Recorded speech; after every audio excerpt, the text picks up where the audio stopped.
Well, that's weird. I don't hear that. I hear through your microphone. Nothing but pure sports. This is the JP Show. JP, it is so good to hear you back on the air. Now, here's JP. All right, welcome into a Football Friday, where we talk a lot about hockey today. But it's all, man, we got so much to get to today. I'm so excited about this morning's show, even though I'm a little bleary-eyed from late last night's post-game show from the Tampa Bay Lightning. But I don't understand, Timmy. I don't know what it is, but I'm hearing you guys like over a weird speaker or something. I'm not hearing something direct. Your audio is kind of wacky.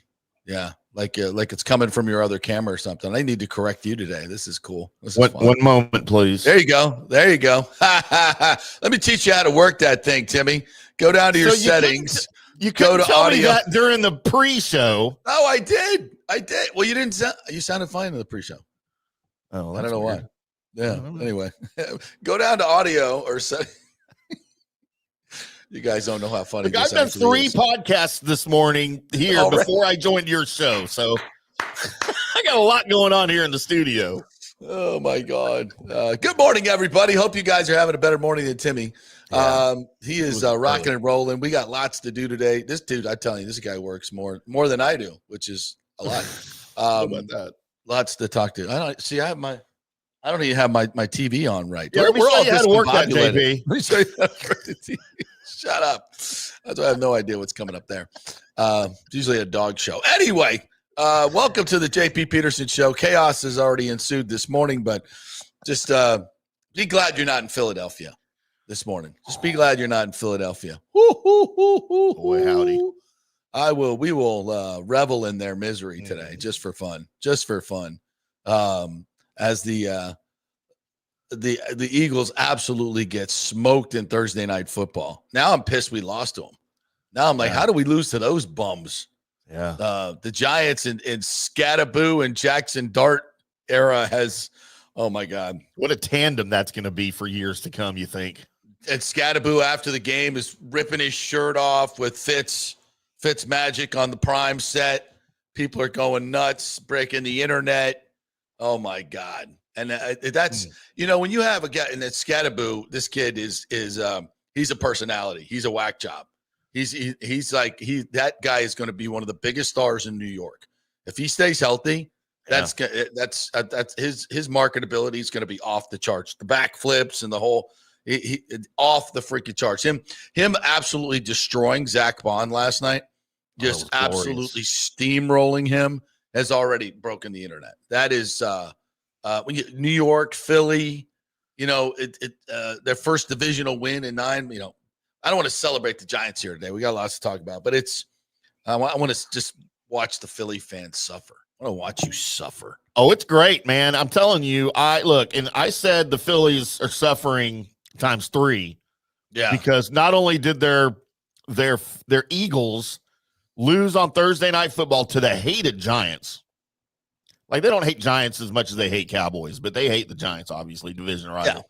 Yeah. Their Phillies were eliminated. Oh, on a Billy Buckner type play.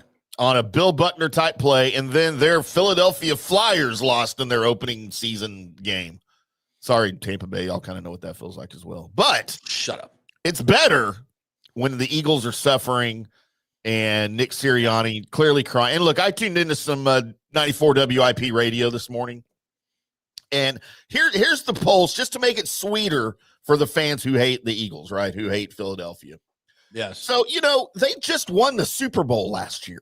They did. So in a normal sports city, dude, that will get you a couple of years of joy, right? Yeah. Like the Bucs won in 2020. You could go into 2021 and have a couple of down games, and you're like, yeah, look, man, we got some stuff to fix. It's okay. Right off of a Super Bowl, we're still riding high. We're still the champions, right? No.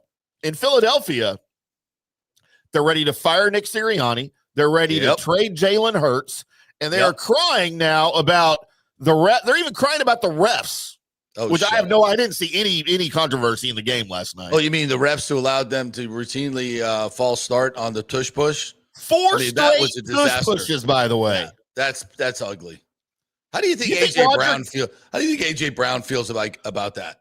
Like, can I get an effing touchdown here? My fantasy people are killing me, and we got to do 4 tush pushes. All I got to do is run out to the outside on this. You can throw me the ball. Even you, Jalen Hurts, can throw me the ball, and that's an easy touchdown. And we're just gonna do that. I'm not for outlawing the tush push, but maybe not. You can't do it more than once in a row. Well, here's the deal. Look, Roger Goodell, all he does is tout every play should matter in the NFL. They don't want to take a play off, right? That's why they move the extra point back, right? Yeah, that's why they changed the kickoff rules, right? Because every play they want to matter. I guarantee you he was somewhere watching that game and he saw those 4 tush pushes in a row and he was cringing. He was just like, no, no more. We're done. That's getting outlawed in the offseason. I guarantee you 100%. Yeah, that wasn't a good look last night. No. That was not a good look last night. Dayball was going bananas. But anyway. Dayball was going bananas with his quarterback in the blue tent trying to figure out why the hell he wasn't back on the field. That was hilarious. And Jackson Dart goes over they're trying to decide whether it was a touchdown or not. And the ref finally puts his hand up and Jackson Dart high-fives him. I'm like that. See, that's the type of stuff that, it just makes you a cult hero. And those two are going to be, Scatterboo kind of reminds me of Allstott big time. Oh, sure. The white running back, fullback. I mean, it's an oddity, right? It's unique. Yeah. And that kid can run. He's a complete knucklehead. You got Daryl Johnston in Dallas, and you had Mike Allstott in Tampa. Cam Scatterboo's next in line, I guess. Yeah, he's going to be a cult hero. Absolutely. All right, so we might get back to that a little bit, but that was kind of I didn't see any of that till I got home. And they're, watching the prime post game. Yeah. And, our man Fitzmagic's ripping his shirt off with Scatterboo. So Jesus. Great. Oh, the greatest line ever is like when he came in with Deshaun Jackson's Mr. T set. Yeah. And he's like, and his whole getup, his whole outfit. And somebody asked him, is that your outfit? He goes, no, I borrowed everything from Deshaun except the chest hair. That's mine. It's mine. It's so great. Everything's Deshaun's but the chest hair. I think that was the actual quote. Fantastic. All right, so let's set up the show here. Scott Carter is going to join us from FloridaGators.com, and my Aggie friend here and Scott are going to go back and forth with are you going to do some of those stupid yell cheers you do? No, we can only do that at Kyle Field. Oh, okay. At midnight yell. Yeah, I want to see you get up and do one of those. Yell. Maybe. If they make the playoff, I might do one of those on camera. I said might. Oh, wow. Yeah, traditions you would like to stop, right? Anyway, so we'll do that. We're going to hear from Tristan Wirfs. He had some great stuff to say yesterday. Remember, the fan that Baker roasted in Seattle? Yeah. That video that went viral. Well, might you hear Wirfs roast him even more? And yesterday we talked to Josh Grizzard, OC, about Baker and Baker in the 2 minute. And I talked to Wirfs about Baker in the 2 minutes. Kind of special. So we'll do a nice, a big Bucs segment for you here coming up in just a little bit. And we got USF North Texas tonight to talk about. We got UF Texas A&M tomorrow. The big game for Florida State as they welcome in Pitt. This is a really big game for Mike Norvell and Florida State, and we'll tell you why. By the way, Ethan Pritchard, who got shot in the head, out of the hospital into a rehab facility. A whole team showed up as he came out. President Trump wrote him a letter. It's great to see him out because it was, I heard for some folks at FSU, and there was a time when they thought he was gone. Yeah. Wrong place, wrong time, shot. Just terrible, terrible situation. So looks like he's going to pull through. I don't know what his future prognosis is in terms of, living a normal life, let alone football. But that is good news. So we'll get to all the college stuff, look ahead to the big NFL weekend and all that. But we begin with last night's opener for the Lightning. Man, the show was looking good for a while. It was looking good for a while. Everything was going according to script. The show was on, bro. Had the blue carpet walk up with all the guys studded up, man. Fans, the arena was absolutely packed. A lot of new stuff. We had our on-ice camera for the Thunder Kid roll around that looked fantastic, looked really good. Some great hype videos. Sonia doing the national anthem. We had a Korean War vet, 93 years old.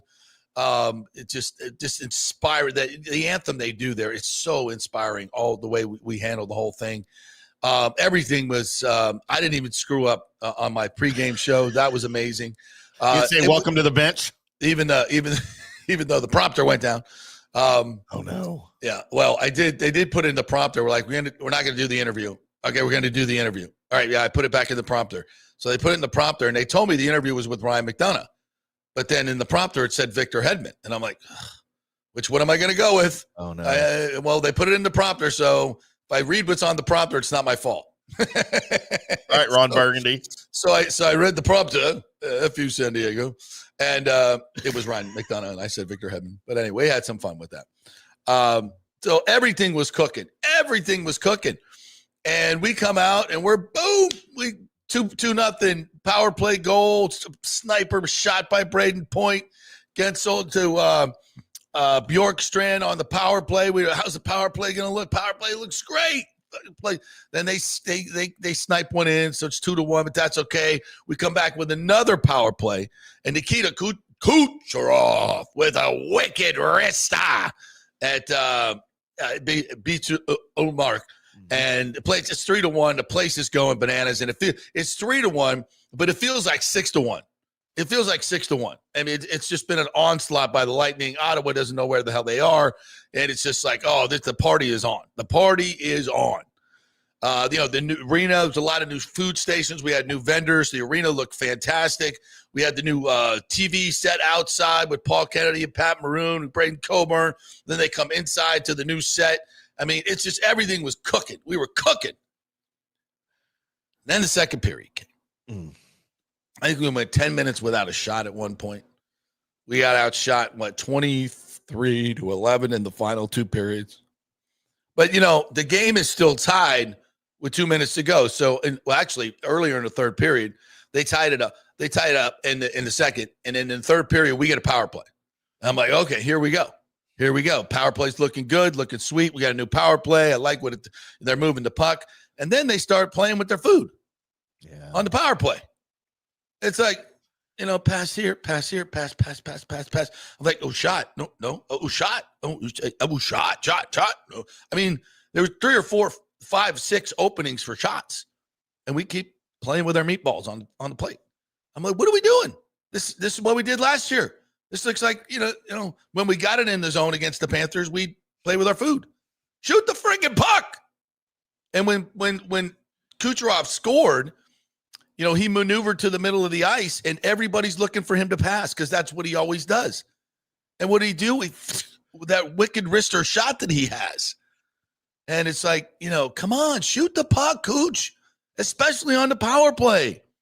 I mean, I saw probably 3 or 4 times on that particular power play where they had shots available and they turned them down. And it's just, this has been something that the Lightning have done for these players. It's a blessing and it's a curse. They're so freaking skilled that they don't want to waste an okay shot. Yeah. They don't want to waste it. They want to take an okay shot when they can get a great shot, right? And we move it a little bit more, we're going to get a great shot. And it's just, sometimes it works. Sometimes it works. And a lot of times it bites you in the ass. And one of these times, I thought they had multiple opportunities to take shots, and I'm not even sure they got a shot on goal on that power play. So, here we go. And then now Ottawa's just suffocating the Lightning player. They just were not giving any time and space. So clearly, they had all offseason to look at that Panthers tape, and they said, this is how you play the Lightning. Get up on them. Get up on them. Do not let them breathe. And to their credit, good, young, plucky team, this Ottawa team, they made the playoffs for the first time in 3 years last year. They did it, and they outplayed the Lightning for those final 2 periods. It was kind of like, I said this on a postgame show, it's kind of like, when you're playing with your little brother back in the day, or one of your friends who was, and you always beat them at one-on-one or whatever it is, and they try so hard, and then they get close, and then you turn it on, and they don't win, and you're fully expecting to do that, right? Yeah, because you're just better than them. You're just better. We're the Lightning. You're Ottawa. Oh, okay. You came back. It's 3-3 now. Okay, we're just going to take care of this and have a nice opening night. Win, and you let them hang around, and then the last goal. I don't know if you have. I didn't tell you to get it, but the last goal, I should have done this because to see it happen was, to me, a little off-putting, to be honest with you.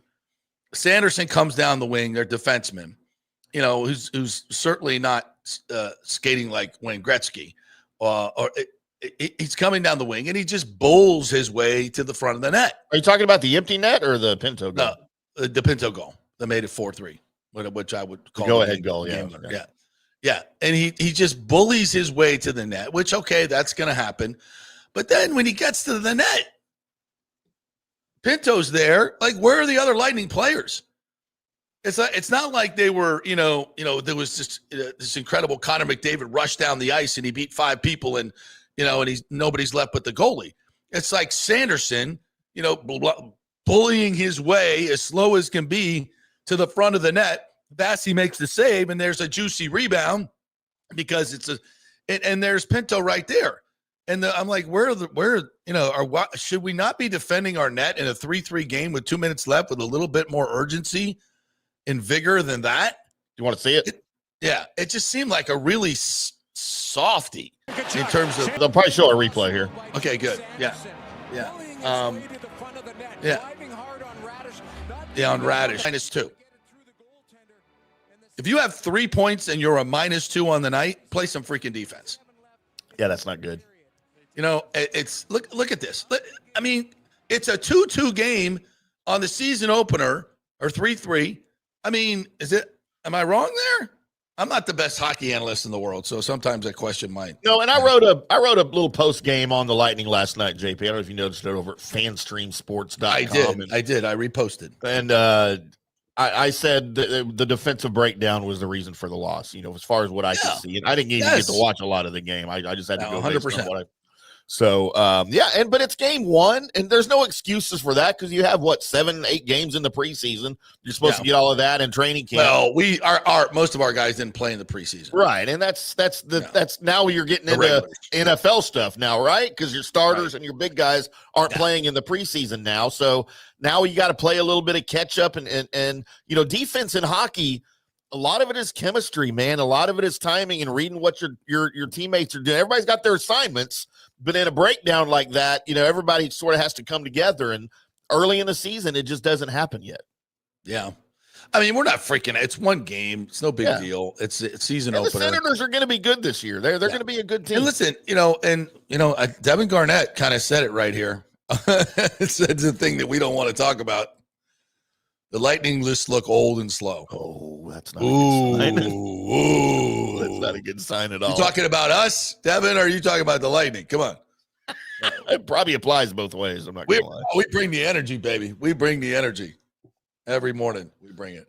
I don't want to say that because they're not old. They've been around a long time, these guys. They've been together a while. So I think Point is 28. Hagel's under 30. Vassey's 31, 32. Cooch is 31. I mean, these guys aren't old. They're approaching the back nine. Maybe they're on 10T. Yeah. Maybe the fairway. I don't know. But still a lot of golf left, bro. A lot of golf left. But they saw that defensive performance. Some of them are on 13 and they're hooking it into the woods. Some of them were on the 19th hole in that last play. I think if we're going to be honest, they were looking for the post-game buffet. It just to me, it feels like I said this on a post-game show last night. It's like the Lightning are a very skilled, well-decorated, impressive team. I mean, that's what they are. They are a mature, skilled, impressive machine. They've been to the playoffs. What did I say what was in the script last night? 9 straight years and 12 of the last 13. while Ottawa just got there for the first time in 8. I mean, 9 straight times and 12 or 13 is effing insane. It's a lot of hockey too, but it's so they've been around a while, and it's games like this where I feel like, okay, you can be one of two teams. You can be that older team that is mature. Like I said, you're playing your little brother, and you say, all right, it's time to put you to bed. Time to put you to bed, little boy. And you put him to bed, and that's what you do. You don't let them hang around and come back and win the game. You put them to bed. Get out of here. Right? But they didn't do that. And that's what they got to do, because everybody's still coming for you. You're the Lightning. You know? You don't think Ottawa wanted to spoil opening night here in Tampa Bay? They played with a lot of energy and vigor. The Lightning did not the last 2 periods.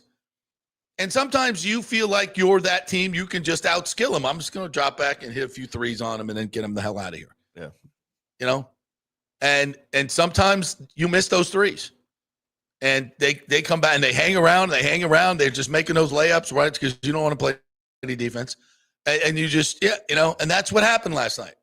So, and I hate to say it's a lesson, because at this juncture, they don't need lessons. They need to win the game. They need to win the game. And I just think I don't think it mattered as much maybe to them as it did Ottawa last night.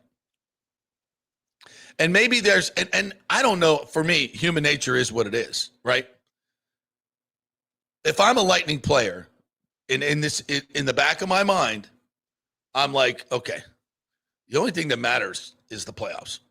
Yeah. The only thing that matters is the playoffs. It doesn't, we could go, 82-0. And ain't nobody going to care if we lose first round to the Panthers. It's true.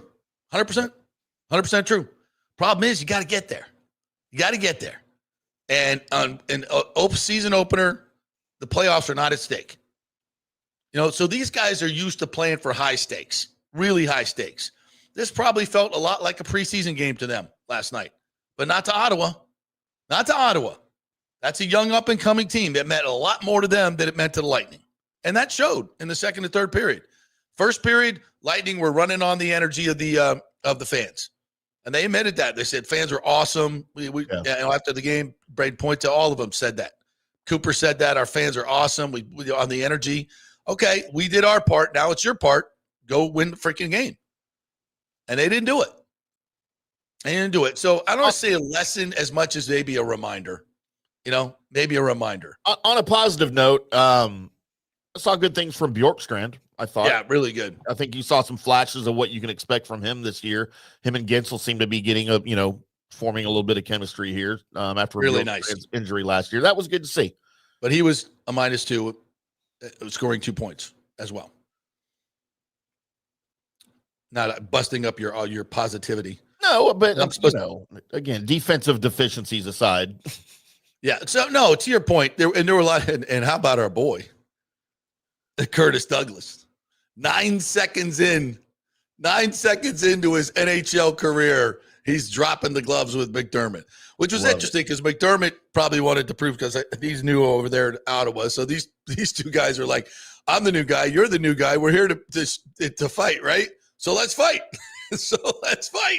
And they did. 9 seconds in to his NHL career, our boy Curtis Douglas, all 6'9", 245 pounds of him, goes after McDermott, who's 6'5" himself, but he looked like freaking Tyler Johnson out there, and Douglas is just holding him at bay, like just waiting with the reach, and you're like, all right, when you get into range, I'm gonna land this, ba-boom, two rights, McDermott's down. And Douglas skates over to the penalty box and doing this with the crowd, takes off his helmet, throws it on the ice. I'm like, wow, he's a showman too. I love it. WWE style, baby. Yeah, and the crowd just went crazy. The crowd just went nuts. And not especially soon in after, game one, man. Yeah, they're going to eat that up. Yeah, and not soon after they scored a power play, and we're off and running. But even with all that energy, we couldn't sustain it for the W. It ain't the end of the world. But it's maybe a nice reminder that you're a good team. You're a great team, actually. This is a great hockey team. Most of them are back from last year in a historic regular season where they scored over 100 points and were top 5 in almost every major category. It was a hell of a regular season. And that was, and then we didn't get the best of Yanni Gord because he was coming off an injury and never got his legs, and Bjorkstrand got hurt in the playoffs. So, and Yanni played with a broken hand in the playoffs. So a lot of ifs and buts, candies and nuts, whatever. But so it's going to be kind of a mind screw for them. Yeah. The regular season matters. You got to get to the playoffs, and it would be nice to be in a nice, to have home ice advantage and get a nice seed. You're good enough to do that. You're good enough to be the 1 seed. So go do it. Go do it. Make it important and go do it. I know it's hard, and it's a tough slog, and it's 82, and it's, compacted schedule with the Olympics and all that shenanigans going on. Yeah. But everybody's got to play the schedule, and you're a little bit older. I get that, and hopefully they give Vasi a lot more time off this year than they have in years past because he's going to need it. And let's, go out and start dominating hockey games like you should. You should not lose to Ottawa on opening night, not with a 3-1 lead. Absolutely 100% not. And I thought Vasi played really well last night. I thought he played really, really well. The second goal was kind of a sneaky one. He never saw, it hits the post, it hits him and goes in the net. And he's like, he never saw it. The last one we talked about was, that's not on the goalie. You got to have better defensive coverage, especially in that particular moment. So I thought Vasi played really, really well. And that was a good sign because I was a little bit worried. About him because the lack of preseason and whatever's going on with him, if it's injury wise or whatever it is. So that was good. I thought Connor Geekie had 6 hits last night. I thought he made his presence felt. Chaffee had 10 hits last night. Thought he made his presence felt. So a lot of good stuff, but the way they were shut down in the second and third is bothersome, and that's the way teams are going to play them. So they got to figure it out. All right, let's move on to the Bucs. Unless you have anything else you want to say on the Lightning. No. Just, hey, you know what? It's game 1. All right. There's 82, almost soon to be 84 games in the regular season. So let's not Every overreact game matters. one way or the other. Every game matters. It does, but let's not overreact. overreact. You can't take a game off. You can't take a shift off. Philly fans. You can go John Tortorella on their ass. Oh, my God. Yeah, Coop was pretty unbothered in the post game, which usually means that he was bothered in the dressing room. I always think like the yin and yang with Coop is like you expect him to come out mad and he's not, and then sometimes you expect him to come out happy and he's pissed, and so I think he kind of works it the other way around. I don't know. I wasn't in there, but I know he couldn't have been pleased with that effort in the second and third. That was dog poop. Man, especially early in periods, right? You never want to allow a goal in the first or last minute of a period. 46 seconds in. Yeah, the game winner in the third in the first minute. That's the game winner came later. But whatever. It's just in the last minute. Yeah. Yeah, it can't happen. It's just anyway. Let's take a break and we'll come back and hit the Buccaneers as we get ready for the 49ers. It's going to be an interesting game and a big game now, suddenly.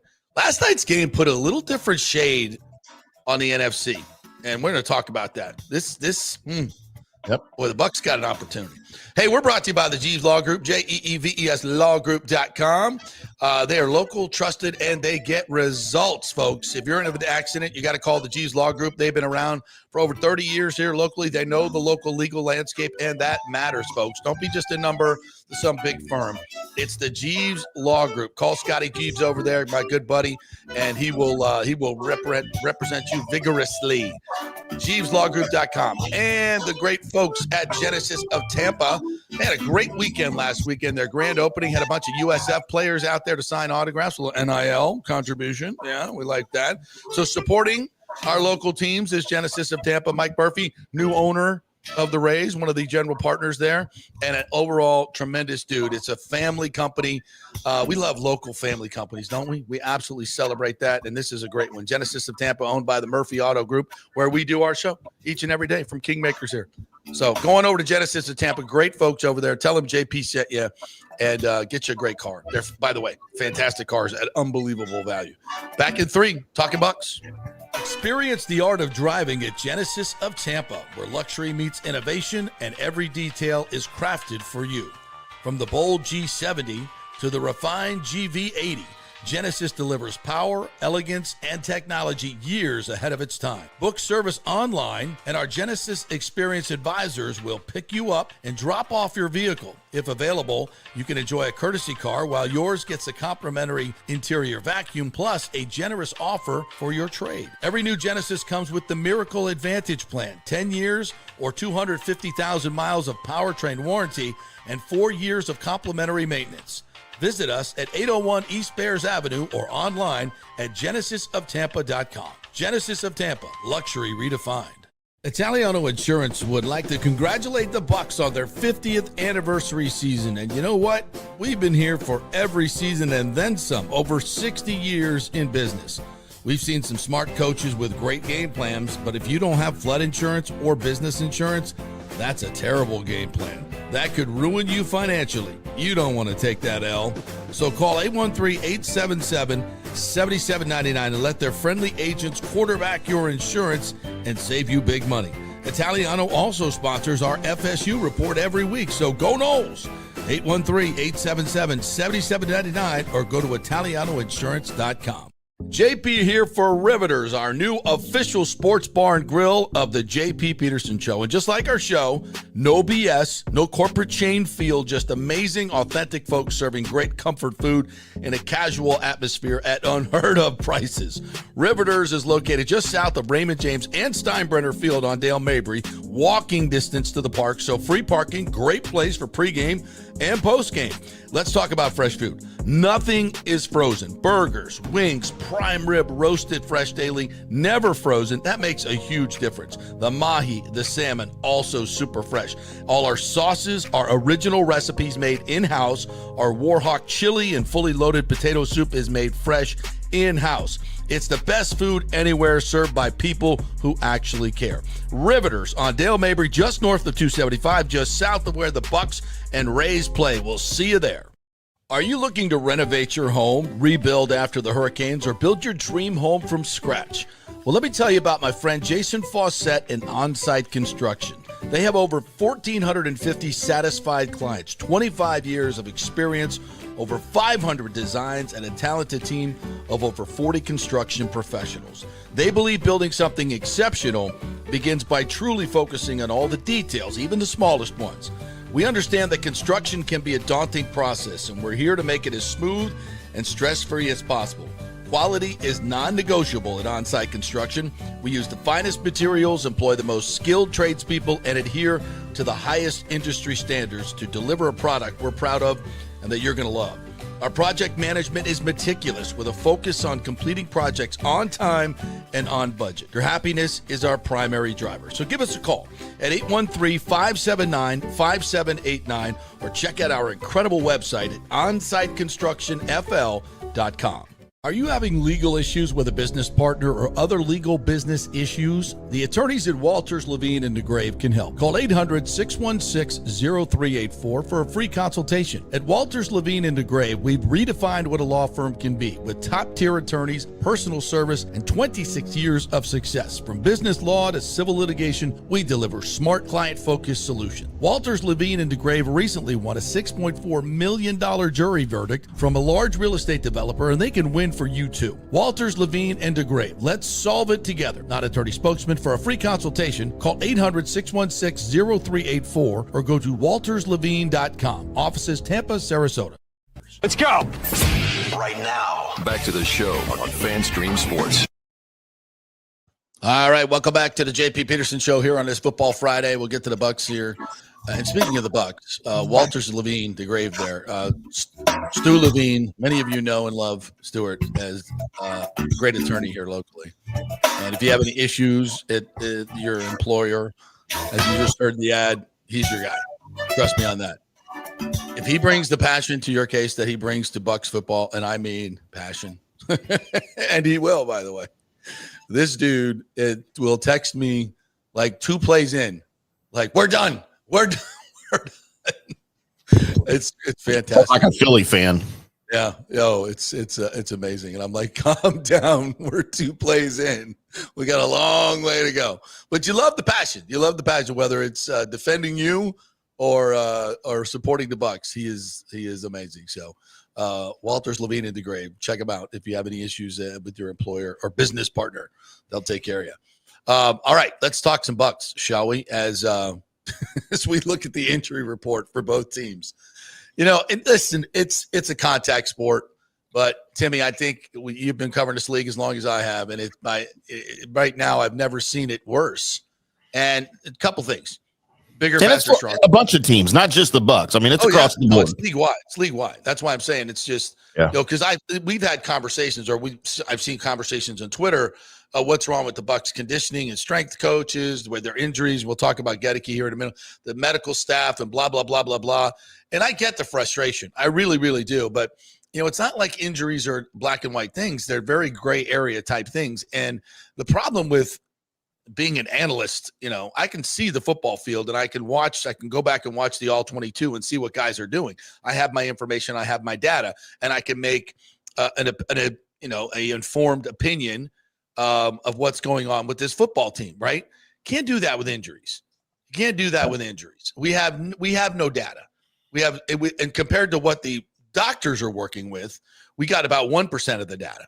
So to make any type of analysis or criticism is really foolhardy, I think. As fans, we got to be careful. We can be frustrated, and we can not like that we're not getting, definite answers. Or how long is Luke Goedeke going to be out? I don't know. Now they say it's going to be longer. This medical staff doesn't know what the hell they're doing.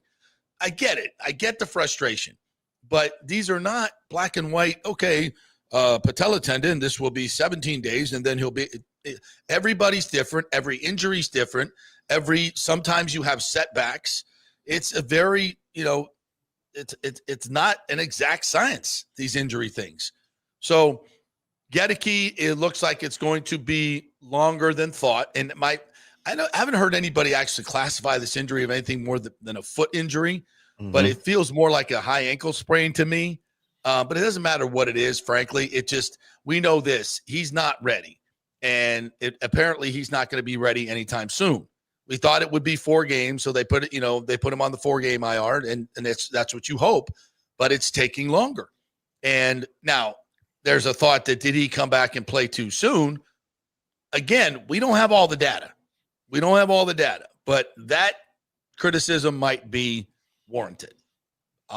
They tried to get him out there and play, and without Tristan Wirfs and without Goedeke, I think there may have been a little bit of panic. And plus, this Goedeke's going, I'm fine, I'll play. I'm fine, let's go. I'm fine, I can play. He is. He's a glass eater.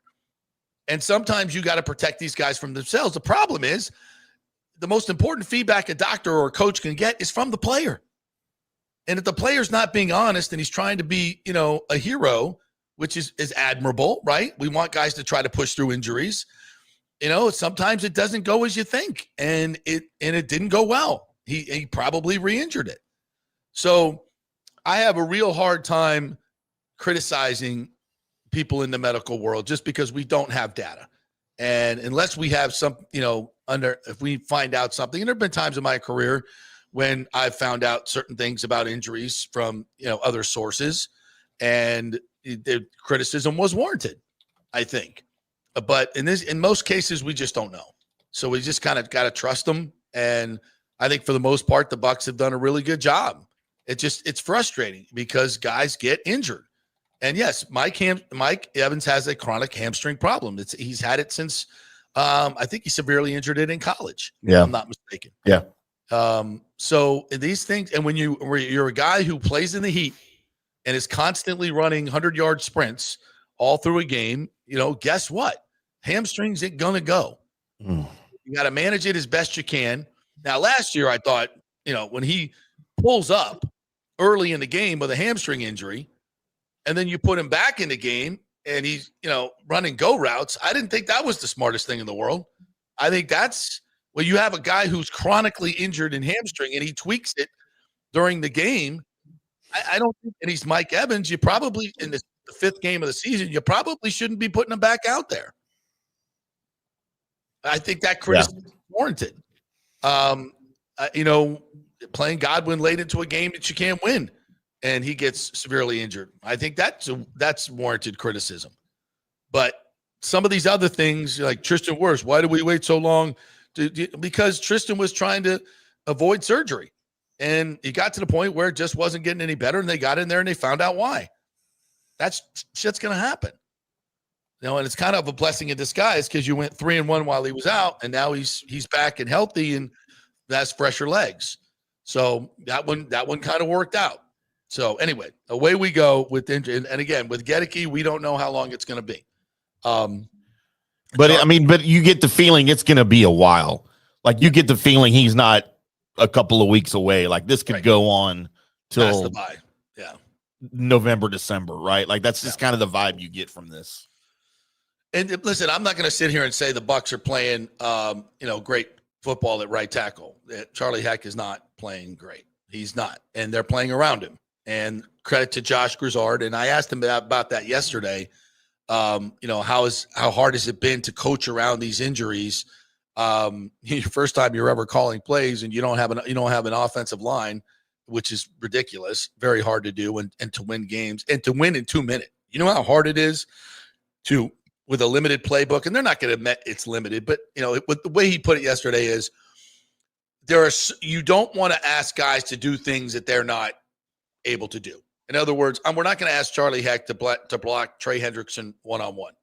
We're not going to ask him to block these elite pass rushers one-on-one like we would ask Goedeke or Tristan Wirfs. You have to change the playbook. So he said that in a more diplomatic way is we're going to play to the player's strengths, right?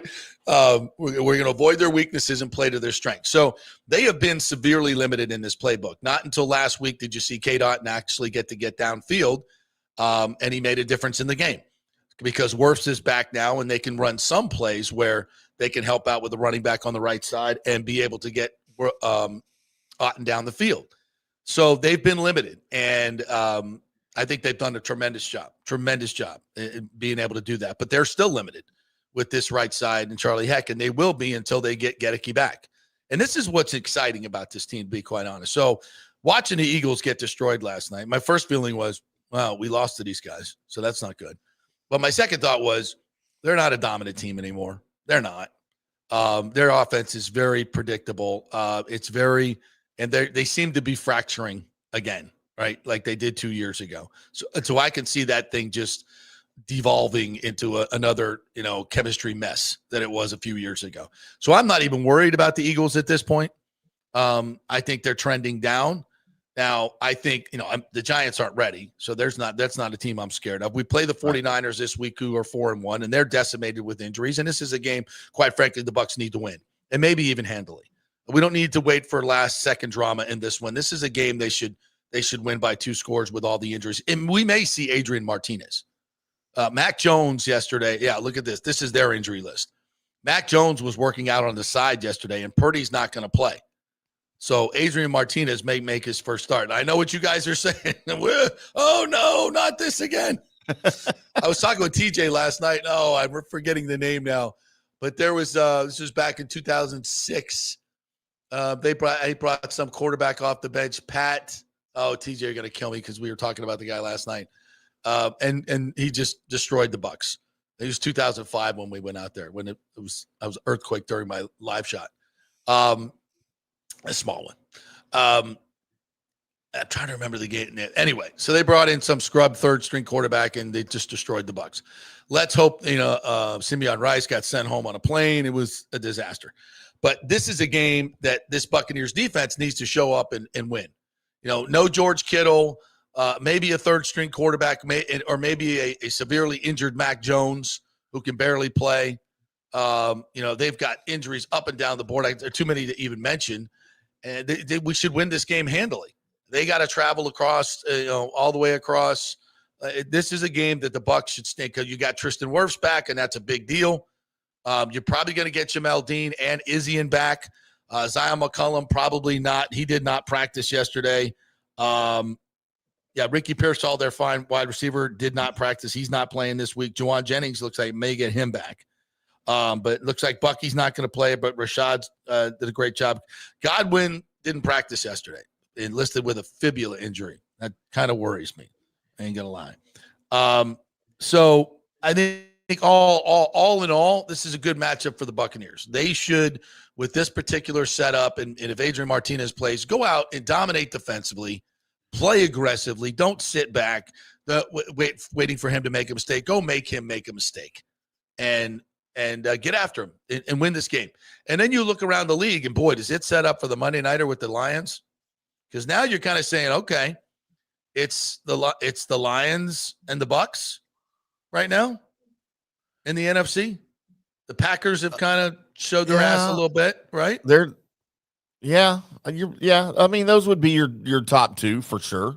I mean, here I am talking after I just did a 20-minute Cowboys podcast on how like they have a chance to win the NFC. But if you want to rank the top two teams, then I would say Lions and then Bucs in the NFC for sure. And I wouldn't even put the Eagles third right now. I don't know that they're in the top five. Yeah. And they're just trending down. I think it's going to just get worse for them. They're so dysfunctional, man. I absolutely love it. So, and then you look at the Bucs. Like they've played. Now, Seattle, I'll say they played, especially offensively, their A-plus game. That was really good. That was really good against a good defense in a bad environment. And their defense, of course, is down a couple corners too. But that was their offense was clicking. It was a great win, but I thought the Bucs offense probably played their best game. Obviously, they scored 38 points. And defensively, they played tremendously well in the first half. I don't know what the second half, we've talked about it. We'll tip our cap to Sam Darnold and Jigba, who made some great plays, and Barner, Kenneth Walker. I mean, they got some good players. And so I think the defense, what we saw in the second half of the Eagles game, first half of Seattle, put that together. Put that together on Sunday and hold the 49ers to 13 points. I think that's an expectation. And Hassan Reddick, go get a sack this week. Go get a sack. Put him on the freaking ground. Not a pressure, not a hit, a sack. Get a sack or two. So go out and play a good defensive game, and then the offense come to play as well. I think it's time for a nice little, 31-14 whipping of a beat up 49ers team that's just been getting by. Now listen, Shanahan's offense, he'll find a way, you think, but they shouldn't. Not with this lack of they don't have hardly any receivers. Kittle's out. We detailed it. Go out and win the freaking game. That's how I feel about it. That's my Bucs breakdown for the week. What do you think, Timmy? Well, is this comments? Yeah, I mean, we talked about it when they went into Seattle, how difficult it is to travel cross country. Well, it didn't appear to bother the Bucs at all. Yeah, going that way. So I don't know how much that's going to affect the 49ers. I think what is going to affect the 49ers more is what we just saw on the screen, and that's their injuries. Mac Jones has been playing better than Brock Purdy. And by the way, that's a huge point of discussion in San Francisco right now. Did they just make a huge mistake signing Brock Purdy to that massive contract when it appears that Kyle Shanahan could just plug in anybody and make them work with the offense? I'd also say Mac Jones isn't anybody. I think I agree. He's been in some bad situations, clearly. It might be another Baker Mayfield, Sam Darnold, Geno Smith reclamation. Yeah, so, and you know what? Don't forget the 49ers wanted him in the draft that year. That's right, yeah. Kyle Shanahan wanted him in the draft, and that wasn't to be, but now he's got him, and look what he can do with him. And there's already quarterback controversy in San Francisco. Trust me, it's happening. Yeah. But, man, I don't think that even with the Bucs injuries, the 49ers are way more injured at different positions. I don't think this is any contest. I'll be honest. I called for the Bucs to go in and beat the Seahawks. I didn't think it would be a rout, but I thought it would be a close game where the Bucs would pull away late. Man, I've got this thing over at halftime. Oh, this just does not scare me whatsoever. It shouldn't. Listen, Robert Saleh, good defensive coordinator, and they've given the Bucs problems. Shanahan, Saleh have given the Bucs problems, a lot of problems. But let's Josh Grizzard, Bowles' defense is a little different. Let's go out and execute and come up with some good game plans. Don't get out coached. The only way you get beat in this game is you get out coached. Is Shanahan comes up with some stuff and we haven't seen it. They surprised us. They hit a couple of big plays and then a couple turnovers, and then they stay in the game, blah, blah, blah, blah. You know how it works. Don't get out. And I'm not afraid of that happening this year like I have been in previous years. No. If there's something different. And look, this is the best team that the 49ers will have played. The Bucs are by far the best talent. Maybe with the exception, I won't say by far, but of course the 49ers just beat the Rams. That's a division game, though, so I kind of throw that out the window. They beat in Seattle, they beat in New Orleans, they beat Arizona, and lost to Jacksonville. All right, this is not a scary schedule that they've played here so far. The Bucs are the best talent that they will have played, and I just don't think they can hang. I agree. All right, to the comments. Good morning to JS, Devin Garnett. We've already mentioned you. John Hill. Good morning to all of you guys and all the Petermans out there. Rick says for a super chat, talk about you. Tim will take his shirt off. He says we actually should be paying to keep it on.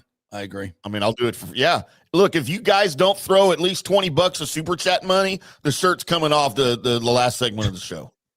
If you don't pay us, we'll take our shirts off. I love how you flipped it there. Very nice. We actually make money doing that. Hey, honey, I'm making money taking my clothes off. I know I said you couldn't do that, but I can. Okay for JP. So, Filthy Delphia, says JS. I think that's cool. Yep. Yeah, absolutely. By the way, John Hill, if you're watching, are you okay with my color of choice today? Are you gray today? I'm gray. It's just the Heather gray and the white. I don't know who Heather is or why she's gray, but that's what it's called. No. Okay, Heather Gray. Scattaboo couldn't be a star if he can avoid CTE. No, I think he's already got it, to be honest with you. Yeah, he got that at Arizona State. Rick says double kick in the nuts last night for Philly. Scattaboo, the new all-star. Absolutely. JS says, JP, were you at the Benchmark International Arena last night? Of course I was. I worked there, JS. I do the Jumbotron pregame, intermission, and postgame on the radio with Ingblom and Chief and the great Greg Linnelli. We have a little party there at Cigar City afterwards. So come on over and have a beer with us. Look, JS, JP's kind of a big deal. He has bookcases of rich mahogany.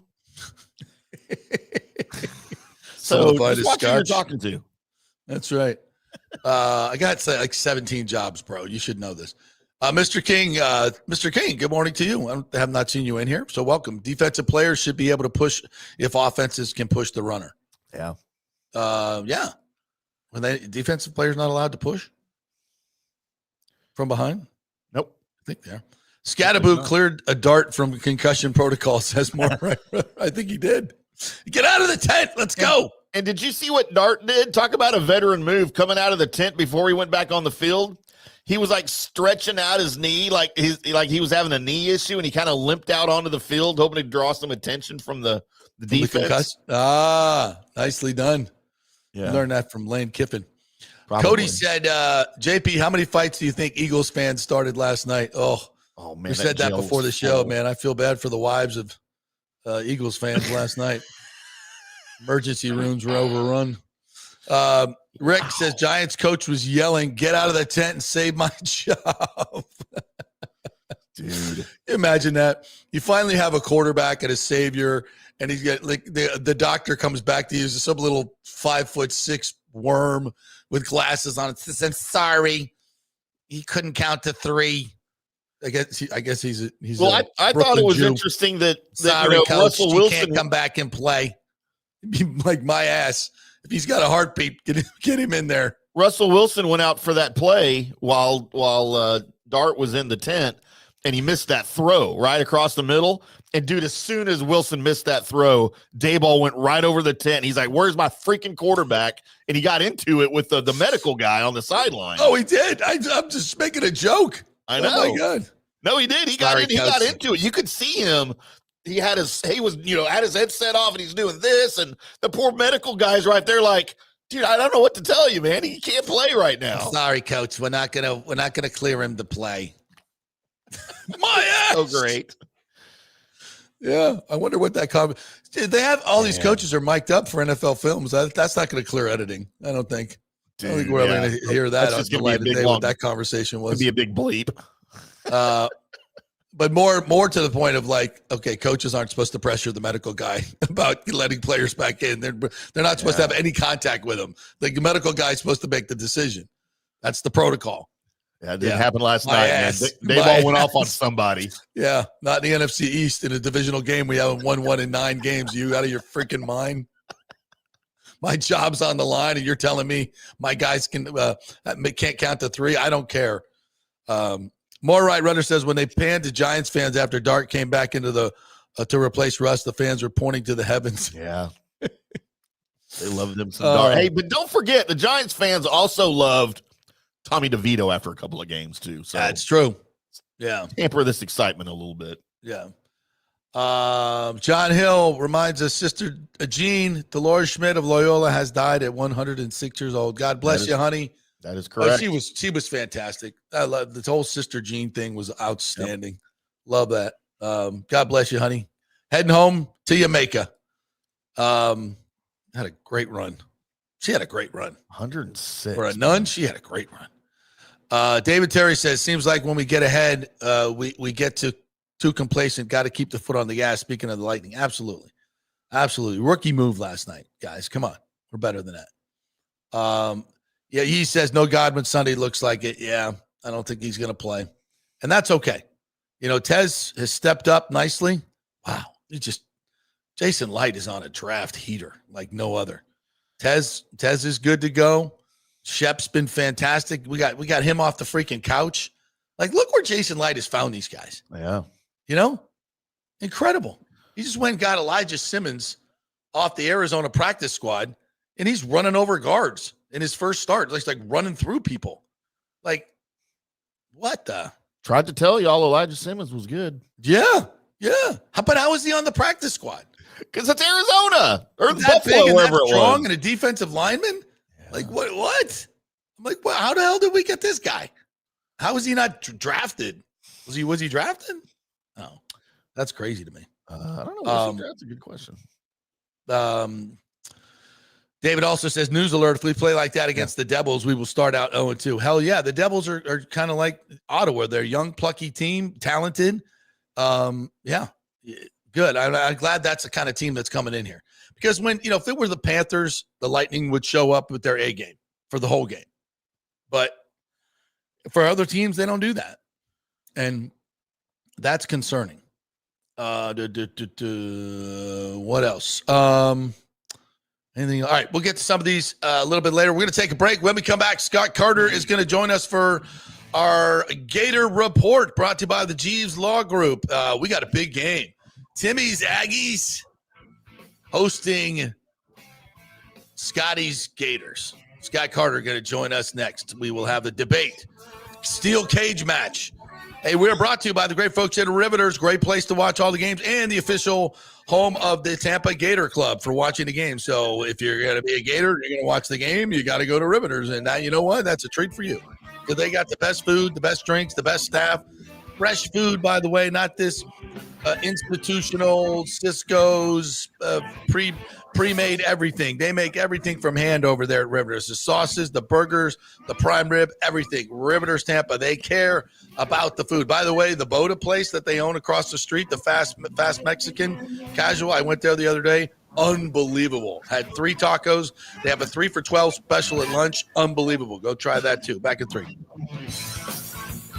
The holidays are coming up, and the Golden Diamond Source wants to be your family jeweler. Discover the ultimate jewelry superstore with the largest selection of diamonds, engagement rings, and fine jewelry all under one roof. Don't wait any longer to find that one-of-a-kind perfect engagement ring for that special someone in your life. And as your relationship grows, so can your diamond with the Golden Diamond Source. Trade up at any time. You get 100% of its value when you come back to trade up. And why don't you get a head start on your holiday shopping? With the Golden Diamond Source's unbeatable low pricing and financing options, you can get 5 years, 0%, and make this holiday season truly memorable. The Golden Diamond Source takes pride in offering only natural diamonds formed over billions of years by the Earth's incredible forces. If it's real love, Get a real diamond. Shop online anytime at goldanddiamond.com or stop by their showroom and tell them JP sent you at 3800 Almaton Road. Always online at goldanddiamond.com. Welcome to Kingmakers, home of the JP Peterson Show studio and Tampa's premier business networking and social club for members only. By day, it's an exclusive, vibrant co-working space with a stylish conference room, focus rooms, a full production studio, and an in-house marketing team. And by night, Kingmakers transforms into a sports-centric social hub with a full sports bar, golf simulator, and exclusive events. For young entrepreneurs and seasoned professionals, it's the perfect place to work hard, play hard, and make big moves in Midtown Tampa. Close the deal, celebrate the win. Only at Kingmakers. Become a member today at kingmakerstampa.com. Your business, your club. JP here for the Jeeves Law Group and my man Scott Jeeves, who lives right here and has long been a highly respected member of our community. He's a proud sponsor of the Tampa Riverwalk. Jeeves Law Group is also a proud sponsor of our Grand Central District in St. Pete and has neighborhood events throughout the year. He has an office on Central Avenue in St. Pete and one on South Howard in Tampa. You can't get more local than that. So when you need an attorney, are you going to hire some huge firm that advertises all over the state or the one that supports your favorite sports show? It's the Jeeves Law Group. We're local, we're trusted, and we get results. For personal injury and personal attention, call us for a free case evaluation. That's 8889-JEEVES. That's 8889-JEEVES. With this record heat in Tampa Bay, you better have your AC unit running at peak efficiency. Third Generation Plumbing installs the best American standard AC units. Our split systems offer the highest efficiency available while reducing energy bills and maximizing comfort. That's why Third Generation Plumbing trusts American standard air conditioning, built to last, made to perform. Whether it's a new install or an emergency repair, our family-owned team brings 3 generations of trusted service to your home, now with the unmatched reliability of American standard. Plumbing or cooling, we've got Tampa covered. Call Third Generation Plumbing today, 813-961-8024, or go to thirdgenerationplumbing.com. And we also do AC. Ciao, Paolo Tini here, owner of Caffè Paradiso, voted number 3 People's Choice Award on Open Table. I want to thank all our loyal family of customers that have been enjoying our great traditional Italian dishes we make from scratch every day. It's a great family story we're proud of. Our family moved from Rimini, Italy in 1984. My dad, Caesar, started Donatello, and that's where I got the start in the restaurant business. I started Caffè Paradiso on South McDill in 1995, and we've been there ever since. From our traditional ossobuco, a veal slow roast for 4 hours, to our daily fresh catch, the Gruppo Paradiso, with a piccata sauce and lobster claw meat, homemade pasta like lasagna, farfalle salchicha, which is a bow tie pasta homemade with fresh sausage. Hold on a minute, JP's favorite. I love it. So come and have a glass of wine with me on South McDill. Get a reservation on Open Table and see all our 5-star reviews. Ciao, see you soon at Paradiso. Let's go. Right now. Back to the show on FanStream Sports. All right, our Gator report coming up here in just a little bit. Brought to you by the Jeeves Law Group. First, let me tell you about Delete Me. Delete Me makes it easy, quick, and safe to remove your personal data online at a time when surveillance and data breaches are common enough to make everyone extremely vulnerable. You get all those spam messages and calls all the time. Yeah, who's this girl that keeps texting me about going out? I have no idea who you are, but that's because my information is on the web. What do data brokers do? Well, they get your name, contact info, and social security number, home address, even information about your family members, and that could all be compiled by data brokers and sold online. So here's what you do. Take control of your data and keep your private life private by signing up for Delete Me now at a special discount for your listeners, our listeners. Get 20% off your Delete Me plan when you go to joindeleteme.com/hit. That's joindeleteme.com/hit. And you can get that 20% off by doing hit at checkout. That's the promo code. So enter that code, hit at checkout, and go to joindeleteme.com/hit. Code HIT. That's how you do it. You'll stop getting those messages. Then I'll feel lonely because I get like 12 a day. I'll text you, JP. Don't worry. Please do. With my shirt off. I love it. It's like, hey, are we doing dinner tonight? Do you get these too? Oh, yeah. Like unrecognized number. I'm like, Sometimes you like to go, you don't even know my name, do you? I always just pretend like, yeah, I'm that person. And I'll just reply like, yeah, what time are we meeting and where? Like, I try to go that. And then they immediately go back into, oh, I'm sorry, I must have the wrong number. And I'm like, why? That's who I am. It's not that, like, I just get into it with them. I can't help it. What's the purpose of that? I don't know. So the reason they do that is to verify that it's an operational phone number, and then they can sell that number. That's why they do that. So if you reply, then they know, and then you go on a list. So, but I don't care. I got blockers on my phone anyway. I don't care. All right. Is Scotty on the line? We have them. All right. Well, let's welcome in to FloridaGators.com. He is the man, knows all things Gators. Great Scott Carter joining us here. It's the G's Vlog Group Gator Report. What's up, Scotty? How are you? Hey guys, what's going on? I'm just glad that I'm not the only one who gets those random texts. There you go. Yeah. Well, I'm sure Billy Napier got a few positive texts this week, man. The roller coaster you guys have been on, and especially your head coach. Honestly, I don't think in the last few years, I can't name one coach that has been fired and rehired so many times than this guy. Is this not unprecedented? I mean, it certainly is unusual, and it's probably unprecedented in Gators history. I mean, everybody had him fired last season after they lost to Texas A&M, and after they lost to Texas, and then they win 4 in a row. They had him written off again after the back-to-back losses against USF, LSU, and Miami, and then they pull off the stunner last week at home against Texas, and now they have Texas A&M again on the road. So it's like a week-by-week thing, guys. I mean, obviously, ultimately, it's Scott Strickland's call. There's no need to make a move anytime soon. But Billy Napier, all he needs to do is go out there and get his team to play like it did against Texas, and he won't have to worry about it. And that's just where he is at his Florida tenure.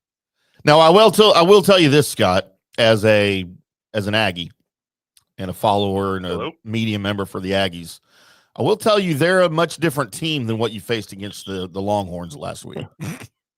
And while I was cheering for the Gators 1,000%, and I could not be happier with the outcome, it's going to be a little bit more difficult task. For the call back, if you can hear me. Yeah, we got you. What's happening?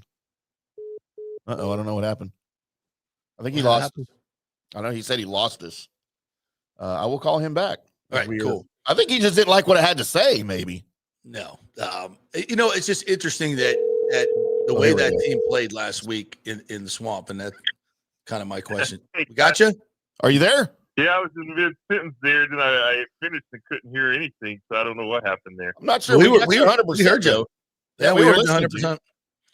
I didn't hear you guys. So that was weird. Oh, sorry about that. Maybe it's the random texters have screwed up my phone. Who knows? I got spam called. Yeah, Napier was spamming you. Yeah. Listen, to me, I want to know, because I went and saw the highlights. Didn't get watch the whole game because I was in Tallahassee at a tailgate, and I may have been a little bit inebriated watching the game. But what I saw differently really was a much more composed Lagway, a defense that was getting after it. What did you see that was different this last week? I thought the biggest thing, guys, was just Florida's physicality from the opening drive. They came out and took it down the field, 13 plays, 84 yards, and they really dominated the line of scrimmage that first series. And then it carried over throughout the game on defense. They sacked Arch Manning 6 times.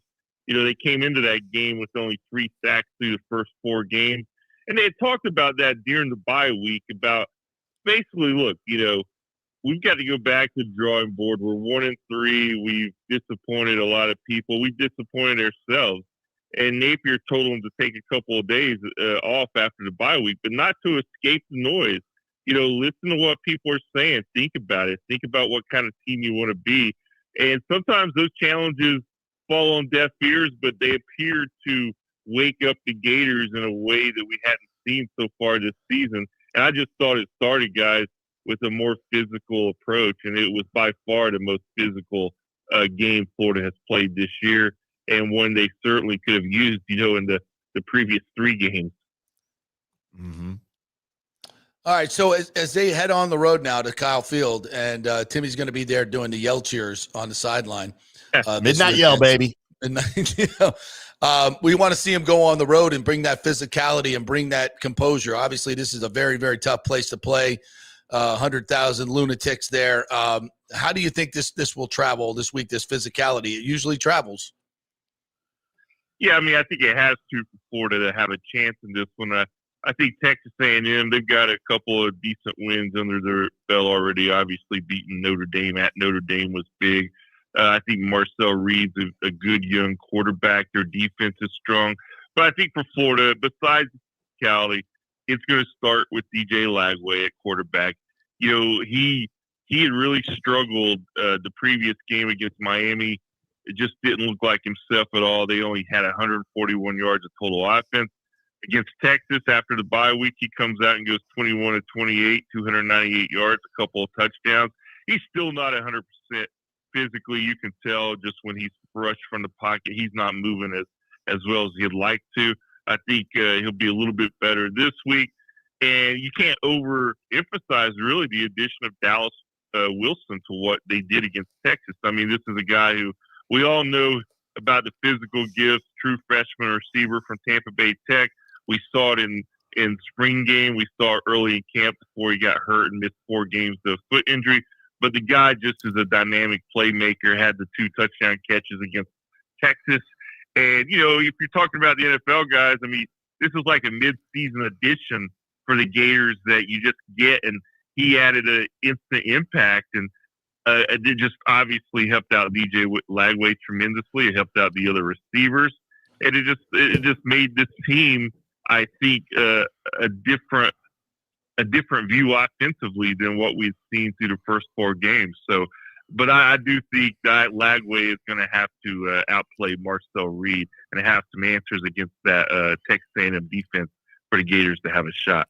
Scott, I don't know if this has gotten back to the Gator media or not, but Mike Elko gave the Gators some pretty high praise earlier this week in his press conference. He said, quote, "We have an enormous challenge with Florida coming in this week. Florida is far and away the most talented team we will have played this year," end quote. So I don't know if that's Notre Dame shade or if that's just love and propping up the SEC, but I thought that was hilarious, and I don't know that I disagree with it necessarily. Yeah, I wondered the same thing when I saw that, guys. Is he throwing a little shade there, or is he sincere? You just never know with these SEC coaches, right? Right. But I do believe that, you know, he's obviously, you can argue in favor of what he said pretty easily. Yeah. I do think Florida on paper is as talented as Notre Dame or anybody else the Aggies have played. And this, you know, we talked, this is the best roster, I think, for the Gators in 5 or 6 years. It was just stunning a little bit to see it play out like it did. I wasn't necessarily surprised at the losses to LSU and Miami. I was surprised how bad they looked at Miami. The loss at USF was the one that really threw kind of a wrench in the perception of this team.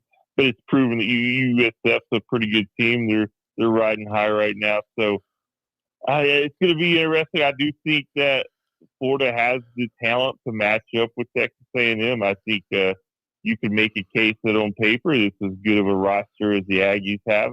But, you know, Texas A&M's 5-0, ranked, I think, the highest since 2021. I think it's the first 5-0 start since 2016. So Elko's doing a good job to reboot that program. There's going to be more than 100,000 people out at Kyle Field on Saturday night, so it's never going to be easy in that environment.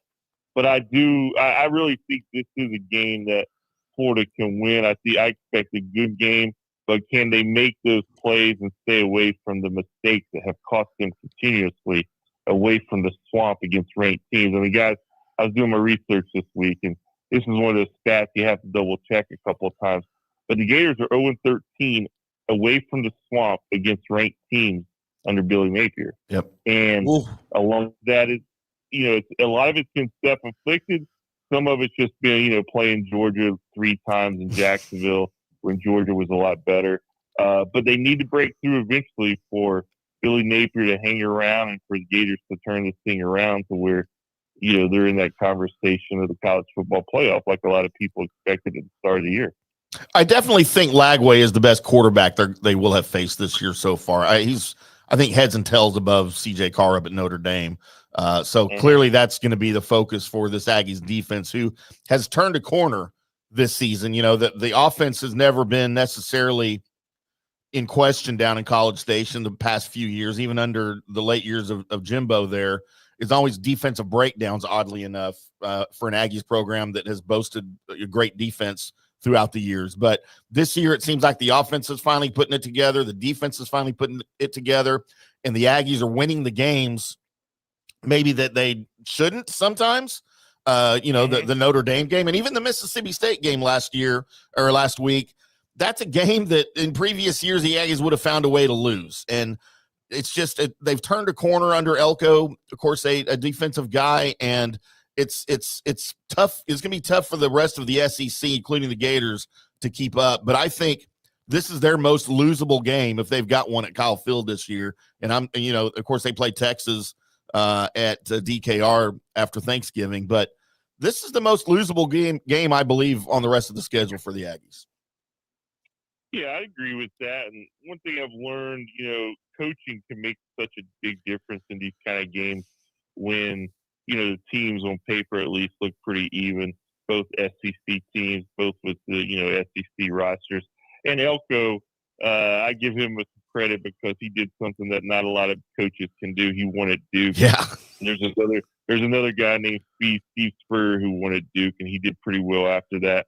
I think Elko, if he can keep this going to A&M, he's in a great situation because we all know they have the resources to compete at the highest level. It's always been one of those programs that you kind of look at and you wonder why they haven't been better at times than they have, because they have all the resources. It goes back to coaching, man. And I think he's doing a great job. But this is a game where, Billy Napier is going to have to be his best. The offensive execution is going to have to be at its best because that Texas A&M defense is solid.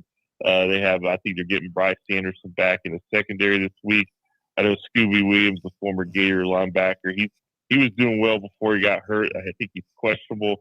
Yep. So it's just it's a well-balanced team. They can win it with their defense or offense. And just listen to Billy Napier this week, you can tell one area that he's concerned about is Le'Veon Moss and Reuben Owens at running back. I think they had 299 yards rushing against Mississippi State. Yep. And those two guys are just big physical backs. And he says we've got to get those guys down on early contact because they'll bruise a defense to where, if they put together a couple of long drives, the Gators are going to be worn out, and that's trouble for Florida. Scooby was upgraded to probable this morning, by the way.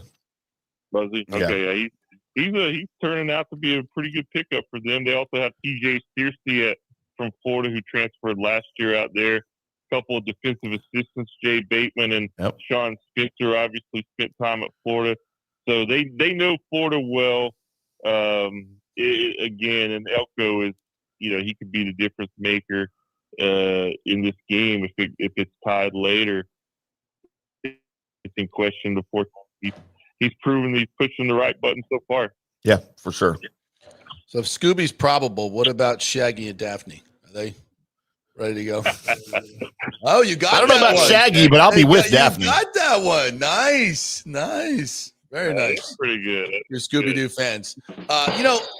Scotty, I'm watching the highlights, and I'm watching Dallas Wilson go down the sideline and just destroy people. And I'm like, yeah, they got Trey Wilson and Vernell Brown III, and Lagway's a 5-star, and Jaden Ball. And I'm like, how many 5 and 4 stars are on this Gator roster? You just said it's the best roster in 5 or 6 years. And that's why I think Gator fans are just like scratching their head. Napier has recruited his ass off. This team is super freaking talented. And you can't, thus you can't be losing to USF. And then, Texas is a good team. We could say what we want about Arch, but Texas is a good team, especially up front. And you whipped them. And it's kind of like for FSU folks, you whip Alabama like that, you whipped them. And then you lose to Virginia and get spanked by Miami. It's almost like college football has turned into the NFL. It's like a week-to-week league. It's just week to week. I think you hit it right there on the head, JP. There's more parity now than ever before. Yeah. And these guys, being around sports for as long as I have, as you guys have, I mean, we think we have an idea on some of this stuff before kickoff, but man, you just never know. I mean, last week I thought it would be a decent game. I just thought where Florida was mentally and where the fan base was, I wasn't expecting much, but the crowd was unreal. They dominated the game and they answered the call. And now, can you keep that energy? Can you keep that mindset on the road at another tough game? I mean, this is the fourth straight top 10 team that the Gators have played. They've never done that in program history. And you can't have a let up. I mean, if they want to quiet that noise, they have to come out with the same intensity as against Texas, or it's going to go bad for them. And as a coach, that's what you get paid for. You've got to keep these guys. You got to keep these guys in it, and then you have to be at your best on game day. And there's a lot of challenges facing this program on Saturday night, and I'm as curious as anybody what's going to happen, because I can sit here and think I might know what happened, but hell, I don't. We can give you the information, but when we're making picks, nobody knows. It is such a week to week, and especially when you're dealing with kids, like it is in college. It's just, it can be very, very volatile. All right, Scotty, have a great trip to the middle of nowhere. I've never been down there to Kyle Field, but I hear it's quite the atmosphere. Not much around there, but there is a football game. There is now. There is a ton around there now. Yeah, they feel a lot since the last 2 years I've been out there. Yeah. The stadium is, it's just a giant of a stadium. It's kind of like Neyland Stadium. It's so Colossal. big, but they've got it. I mean, they've got the resources. They've got a good coach, and I like the skilled players they have. So it's gonna be a chance to see a good team. Well, good luck. It's gonna be fun. What time's kickoff? 3:30. No, this is a night one, man. It's 7 o'clock. 7 o'clock Eastern. Yeah, 7 o'clock. It's gonna be loud out there. Yep. Oh, that's going to be a good one. All right, Scotty, have a good time, my friend. Appreciate it. We'll talk to you next week. All right, see you. Great Scott Carter there. FloridaGators.com. Check out all his great content right there. Really, for a Florida Gator fan, you got to go. Bookmark it, as they say. Great stuff. He and Chris Harry, we've had on the show, really do a hell of a job. They got the pulse of the program, and excellent content there. FloridaGators.com. Yep. Thanks to Jeeves Law Group. That was the Gator Report, brought to you by the Jeeves Law Group. And this is the game, I think, on the calendar for the Aggies I fear the most this year.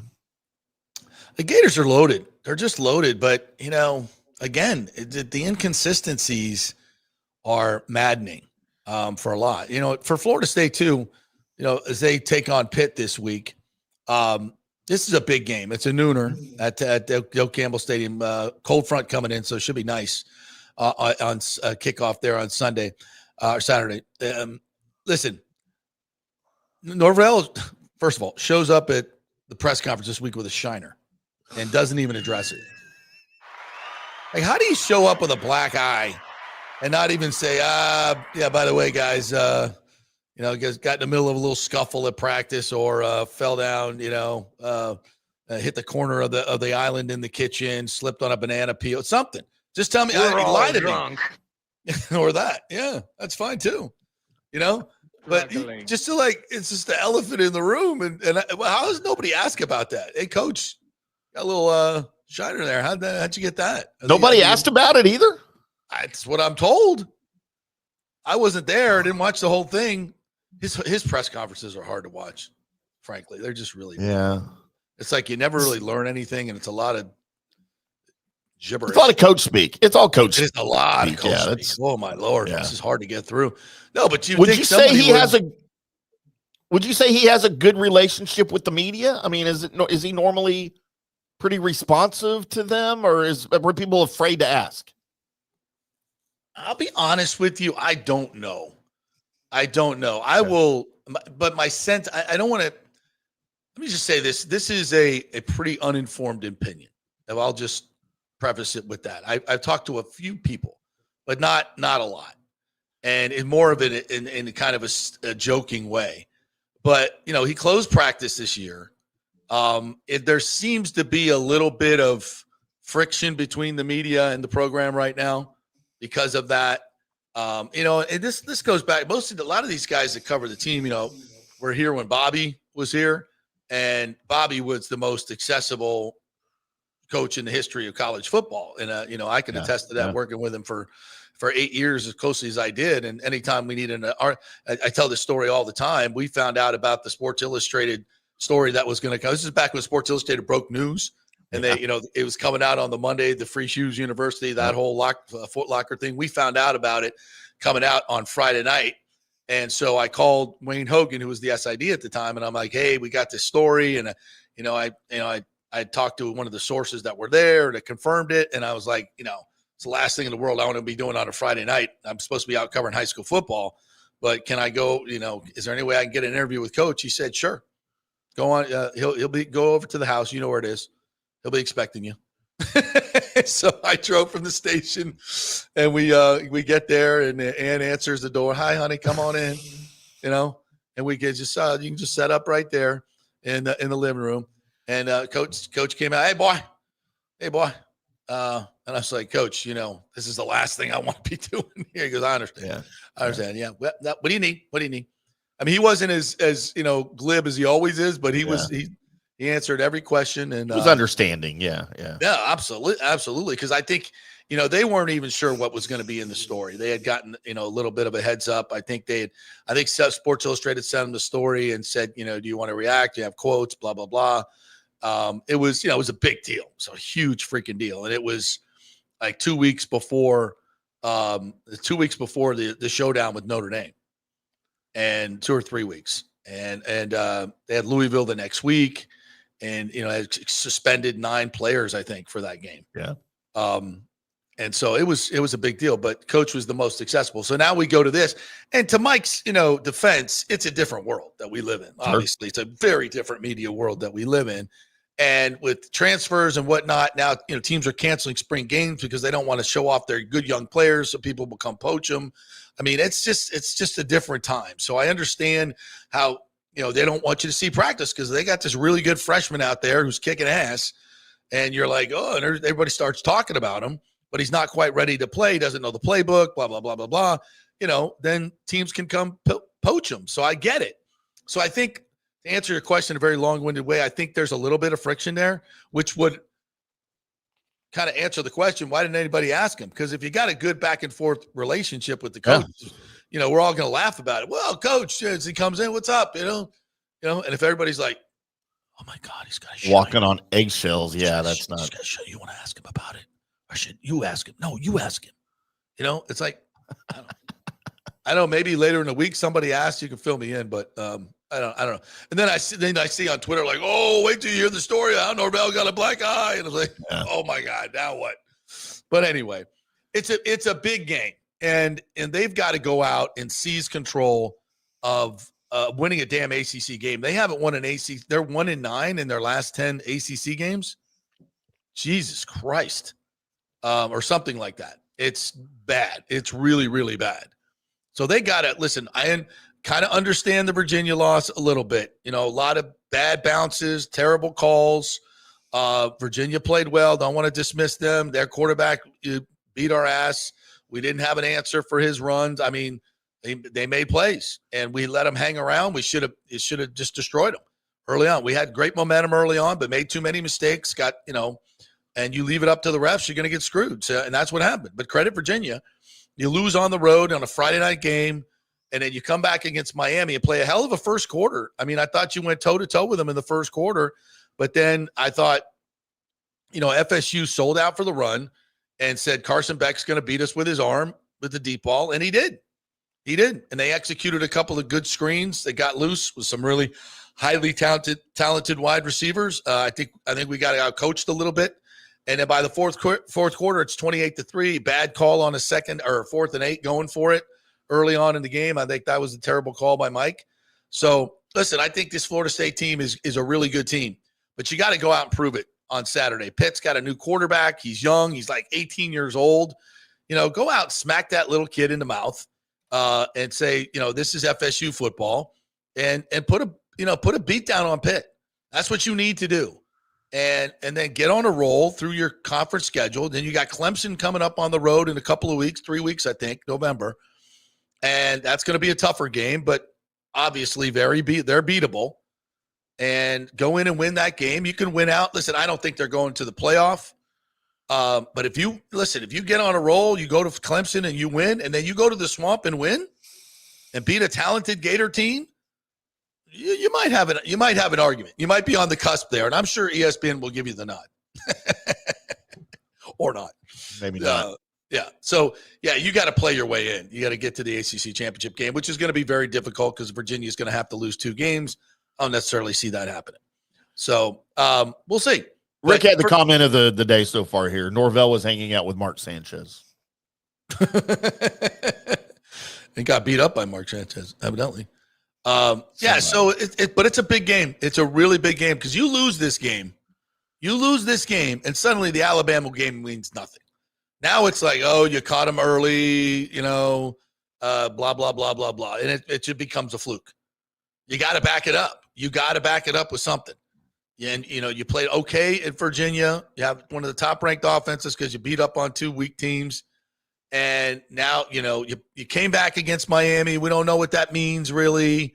It was, fourth quarter. It finally started to play. I don't know what that means, to be honest with you. So go out, beat Pitt, go on a run, and then it means something. If you go on a run right now, and at the end of the year, and you can beat Florida, at Florida, and then you'll look back at that Miami game, and that second half means something because you'll look at the score and you'll go, oh, so that was a close game, but you'll forget it kind of wasn't. But the committee will look at it metrically and say, oh, wow, they played Miami tough, and Miami's undefeated. They beat Alabama, and Alabama's only lost 1 game. And they went and beat Florida, and they won at Clemson. That's a good resume. And you beat up on all these other teams. That's a good resume. That's a playoff-worthy resume, depending on what Florida does, right? Yeah. So you're saying there's a chance. Yeah, there's a chance. There's a chance. But there's a lot of work there. And then you lose this week. And what I'm saying sounds absolutely ridiculous. And that could happen. You feel like this program, quite frankly, it's teetering. I think that could be really good. But I also think, 2-10 lingers in your mind.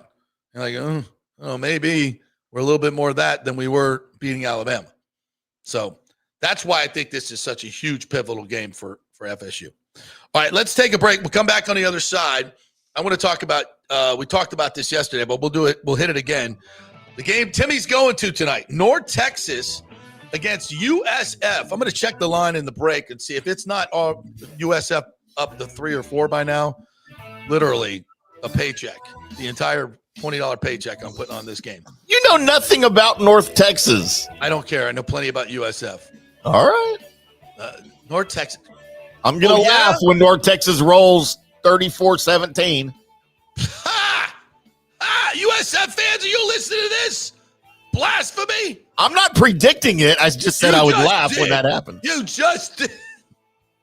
All right, we're brought to you by the great folks at Cafe Paradiso. We had another commenter yesterday say, I made my reservations for my anniversary to go to Cafe Paradiso because you're going to get that white tablecloth. You're going to get that beautiful atmosphere. You're going to get the best traditional Italian food in all of Tampa Bay, maybe the entire world. And I think Paulo's coming in today to say hello, by the way. So I hope he brings me some lasagna. The greatest place ever. ParadisoTampa.com is the website. Cafe Paradiso. Get your reservations on Open Table. Have a great, fabulous anniversary to whoever put that on the comments the other day. We love you. Thank you very much. Back at 3. Robert, it was. Happy anniversary, Robert. Yep. JP here for Riveters, the official sports bar and grill of the JP Peterson Show. We're located just south of Ray J and Steinbrenner Field, so it's a great pre- and post-game spot, and the happy hour is amazing. Monday through Friday, 3 to 7. Check out these specials. $3 Bud Light drafts, $4 domestic bottles, $5 wells, $6 premium wells, $6 cocktails like margaritas. It's unheard of. And the Riveters food is freshly made daily. No freezers. Happy hour food specials include $3.50 tacos and barbecue sliders. $6 you get edamame or chips with the beer cheese, which is amazing. $8 buffalo chicken dip, my favorite. The truffle fries, chili cheese fries, also $8 at happy hour.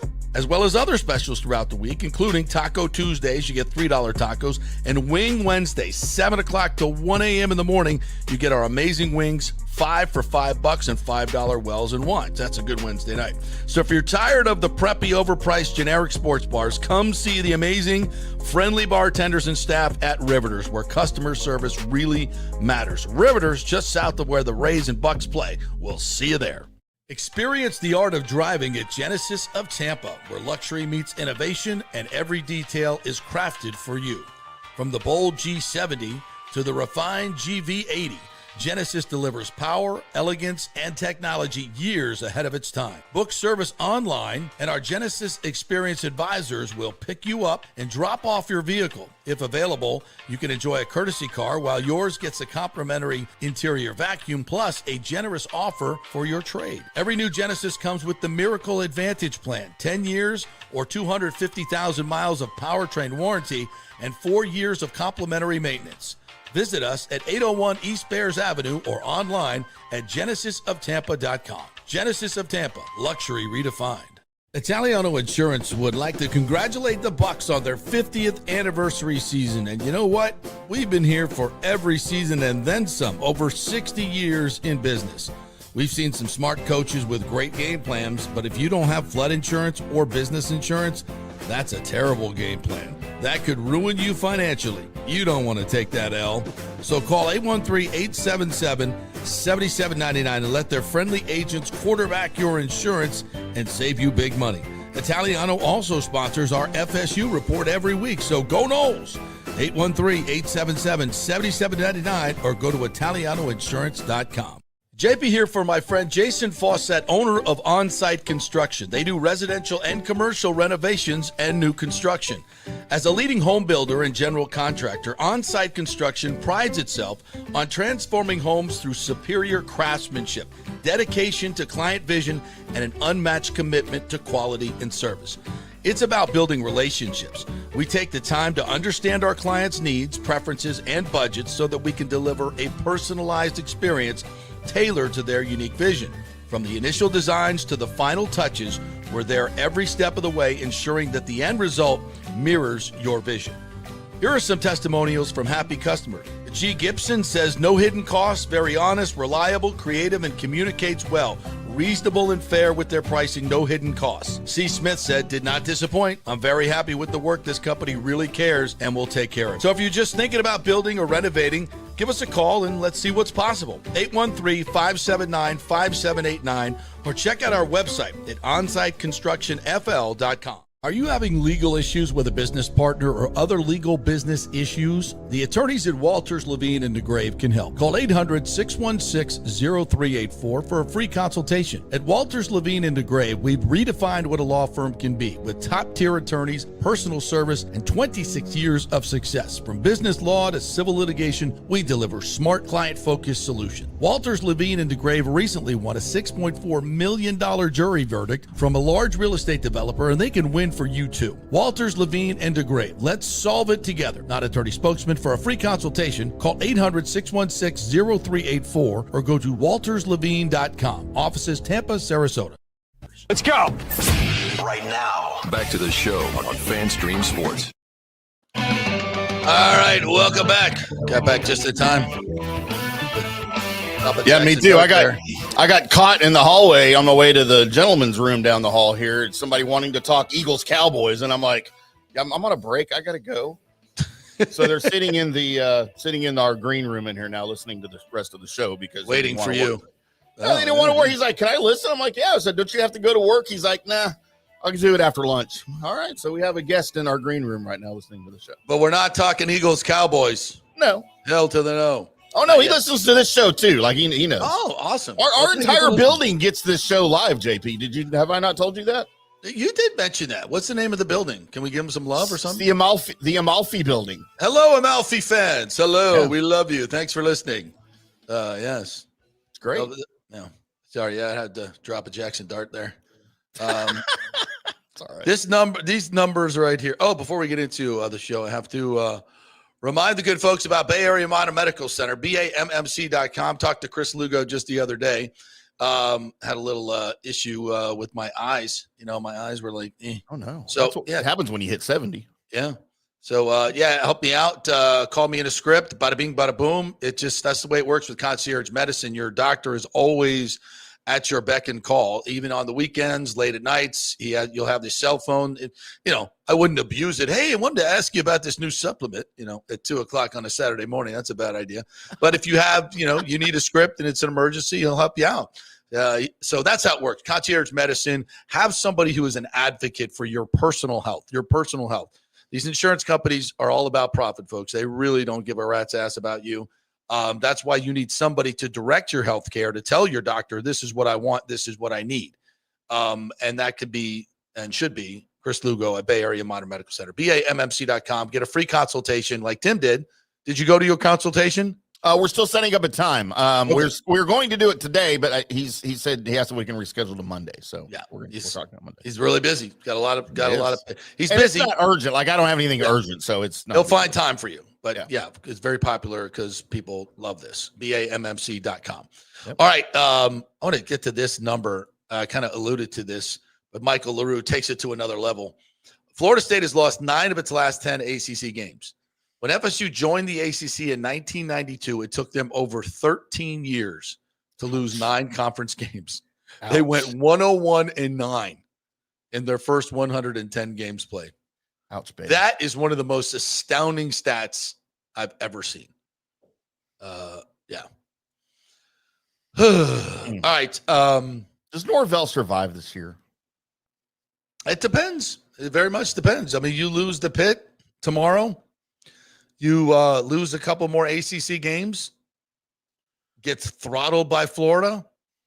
I think there's a conversation to be had. I don't think they want to fire him. I think they really like Mike. I think Alford. I know Mike. Mike Alford, the athletic director. We still have ADs at Florida State. We don't have CEOs yet. You don't have a CEO or general manager yet? No. I think we have a general manager though. Oh, that's true. But yeah, I mean, the administration likes Mike. He does all the right things, says all the right things. He runs a good, clean program. Hell, Alabama wanted to hire him before Kalen DeBoer, and he beat Kalen DeBoer. So there you go. So there's a lot of good in Mike, and I think he's a great motivator. I think he's an okay recruiter. I think his recruiting setup has been weak. I don't think they've hired the right people to recruit Florida. They're getting out recruited by the Gators in Miami, and that can't. You got to win every now and then. You got to win a few of them, and you look at this Miami game, and there's 5 or 6 guys there that you lost recruiting battles that beat you. That's where a lot of those games are won in recruiting, and a lot of it doesn't have to do with money. It's getting out recruited. And you shouldn't be out recruited by Miami. The atmosphere in Doe Campbell Stadium the other night is a 10. Miami's, even for big games, is about a 5. And for most of the games, a 2. And it's and that's what the kids love that. They come to schools for that atmosphere. The spear going down, the tomahawk chop. I mean, it was freaking unbelievable. And all the recruits were on FSU sideline. It was a big deal. FSU's got all the tradition, all the money, all the branding. They got everything they need. The freaking facilities are top-notch, second to none. You shouldn't be out recruited by Miami, who has a metropolitan community college feel campus. No disrespect. It's got a few palm trees, but it's not even close to what FSU's is. You shouldn't be out recruited by Miami. Full stop. Especially at the level that they've been doing it. And that's, if Mike Norvell can't make inroads there, then you're going to have problems. You got to beat your rivals, and you got to out recruit them every now and then. Florida's out recruiting you. They've been down. Look at Billy Napier's, but struggling. He's 20 for a while. I know FSU had a bad year too, but it's not like Florida should not be out recruiting you at the level they are. Yeah. So that's not, Mike hasn't been terrible, and they brought in some great transfer portal classes. Hell, they went 13-0. Florida ain't done doing that. Miami hadn't done that. Miami hasn't won the ACC in 20 years. Never won the ACC. And we can start going into those numbers. But as we sit here right there, it's about now. It's about what's going on right now. And you just got outclassed by Miami on your own field. That's, it is what it is. That you were outclassed for three and a half quarters, or 2 quarters, really. But they outcoached you. They had better athletes. It's 28-3 on your home field in that atmosphere. That's not good enough. That is not good enough. You beat Alabama. You beat a really good Alabama team, and that matters. You throttled 2 other weak sisters, and you ran it up, and that matters too.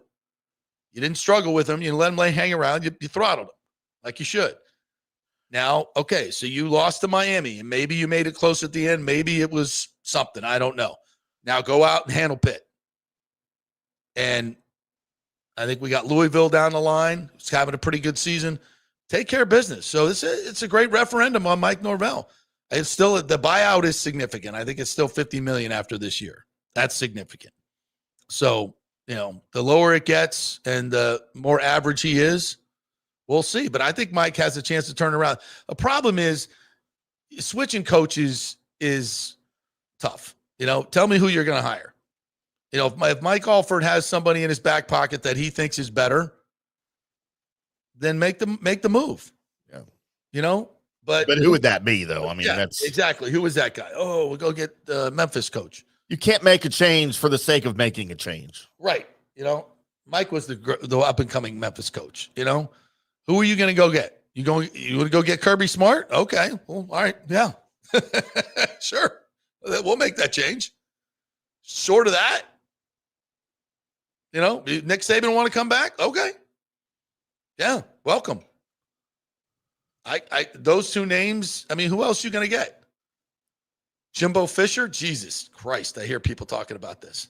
Oh, please, God, no. I don't wish him so on a guy that right quit. I had real conversations with real FSU fans this past week about Jimbo Fisher. And I'm like, so a guy that quit on us, literally quit coaching in the middle of a season, quit recruiting in the middle of a season because he got a better deal, showed extreme disloyalty to you, then went to A&M and robbed them of $150 million or whatever it was, couldn't get along with people there, wasn't successful there. And you want to bring him back because he shed a few tears on the ACC Huddle show? Get out of here. Get out of here. I'm not falling for that. No. And listen, I understand Jimbo, when he was here, he was rightfully wanted more facilities to keep up with everybody. I get it. And the administration effed that up. But still, when you quit on an organization that is paying you well, and you just quit and stop coach in the middle of a season because you got a better deal, that is irreparable. That shows who you are as ethically and morally as a human being. And I'm never going to hire you again. You can go coach someplace else. And I rightly predicted it would be a disaster at Texas A&M. And people want to bring him back? No, there's too many good young coaches out there that I'd rather, other than him. So, there's a lot. Listen, if Mike Norvell goes 6-6 this year, you got to make a change. You just got to. And you got to try to go find somebody. 6-6, huh? Yeah. That line of demarcation would be. And I never like to give out a number because all these numbers have context. All these, it could be a really good. I don't know if you could have a really good 6-6, but you could have a, there could be, you lose, Castellano gets hurt and you lose a couple games at the end and, get a bunch of injuries and then you go beat Florida and, everything has context to it, right? Everything has context to it, but it's a, we'll see. I'm not saying his seat is hot. I don't even know if it's warm, but it might be warm. It might be a little tepid, but it's all up to him. Make a run. I think if you make a run here and beat who the teams you should be, I think you could lose at Clemson and lose at Florida and still be okay. But if you lose to anybody else, now we're getting into we'll eat the 50 million territory. So that's the beauty of it. I'll be sitting there with my popcorn ready at noon tomorrow. Liz can't wait to see it. Can't wait to see it. And I've said what I said about Castellano this week. Kid's a gamer.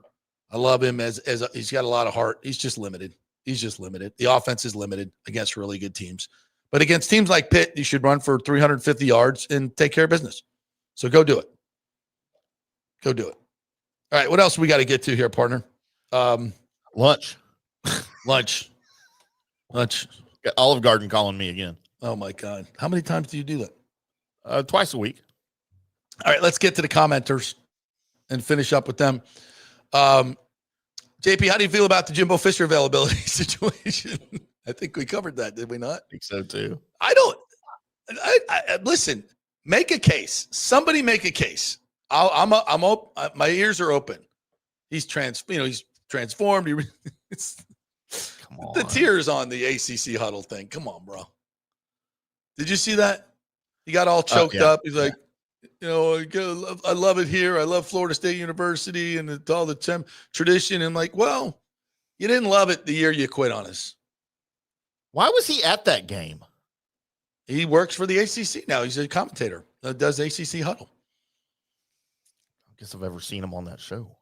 Yeah. So, yeah. But I ain't buying it. More Right Runner says North Texas by 17. And we are well aware USF is a very good football team. You two North Texas punks need to tell me on what world you're beating us by 17. All right. They have not played a team with the offensive firepower of North Texas and Drew Mestamaker, sir. Drew Mestamaker was a career backup in high school. Get out of here. And look what he's doing now. He's no Kyle Trask. You know what? So is freaking Michael Jordan. All right? Drew Mestamaker is the Michael Jordan of college football. Saying it now. Your mind. North Texas by 7. All right, so you're going to give me 17? Right, Rudder?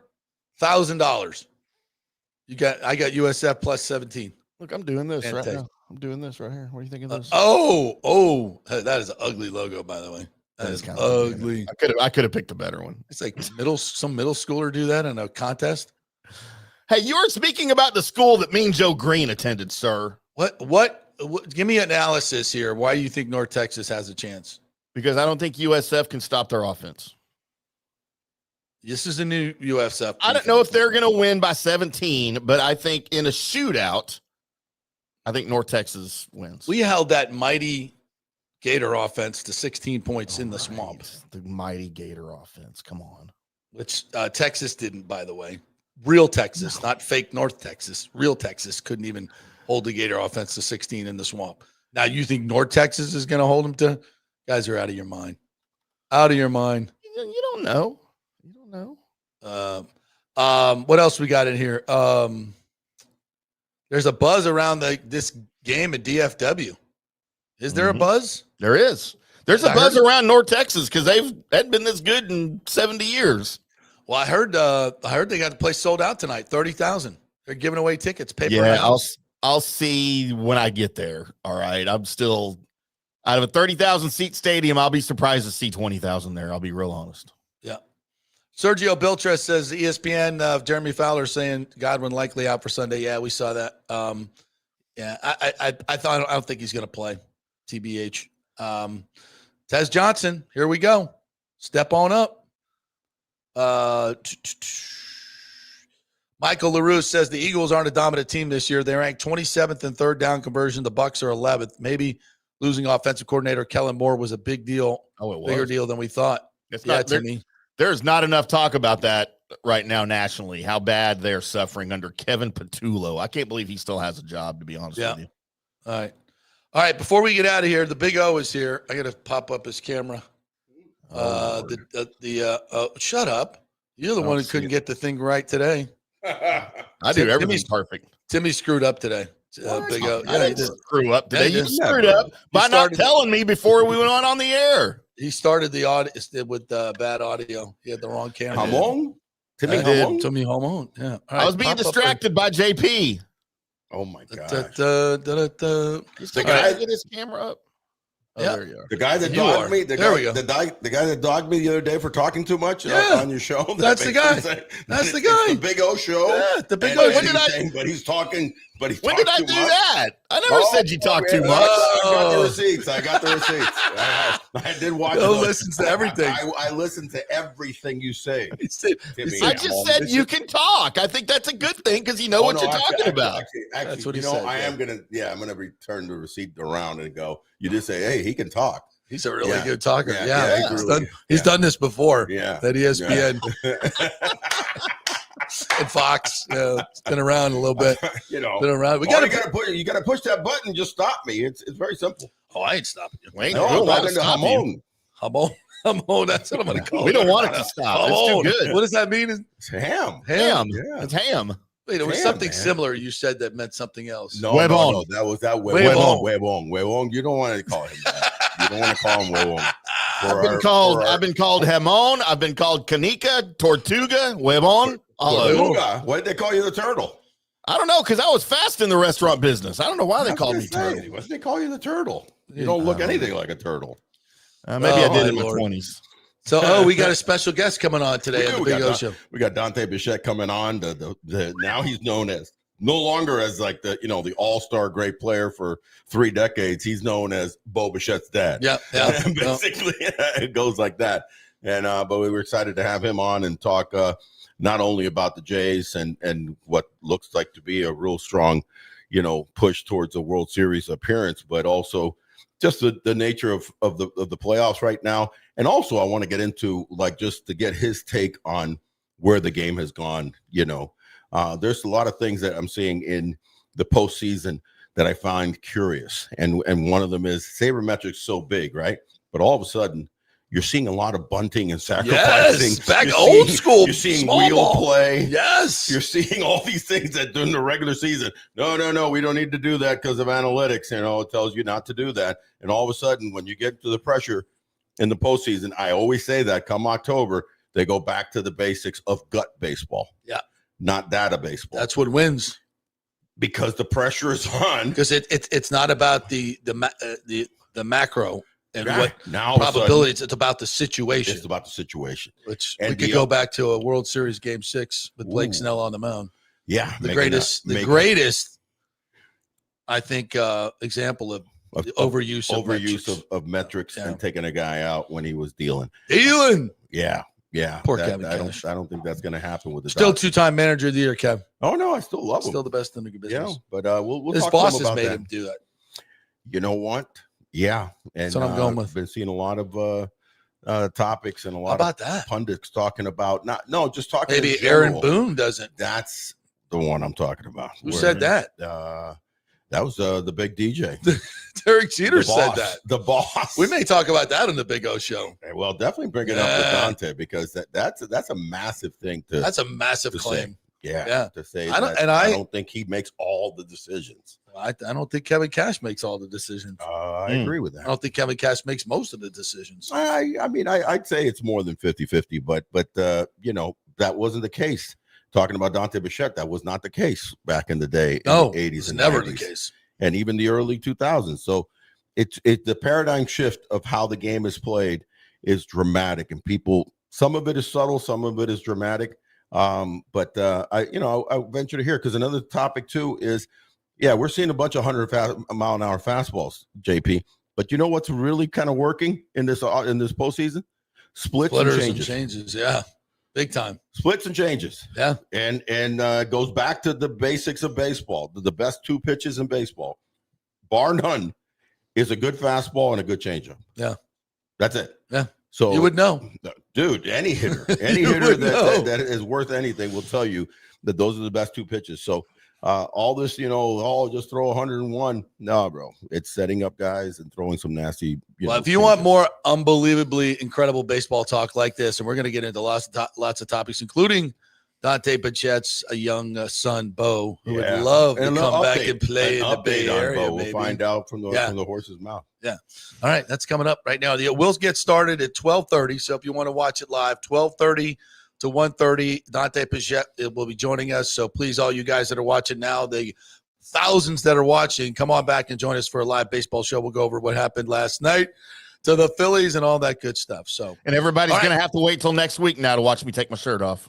Oh, Nelly. Thank God. Somebody, yes. well, we got a $2 super chat here earlier from Mike H. We didn't get for to you 20. keep it on.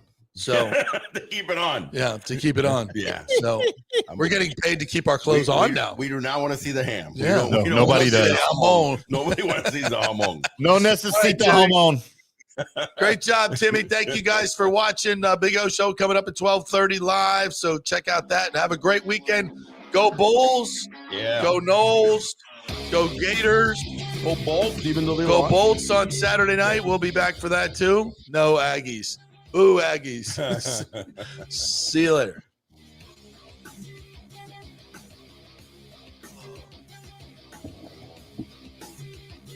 Good show. Yeah.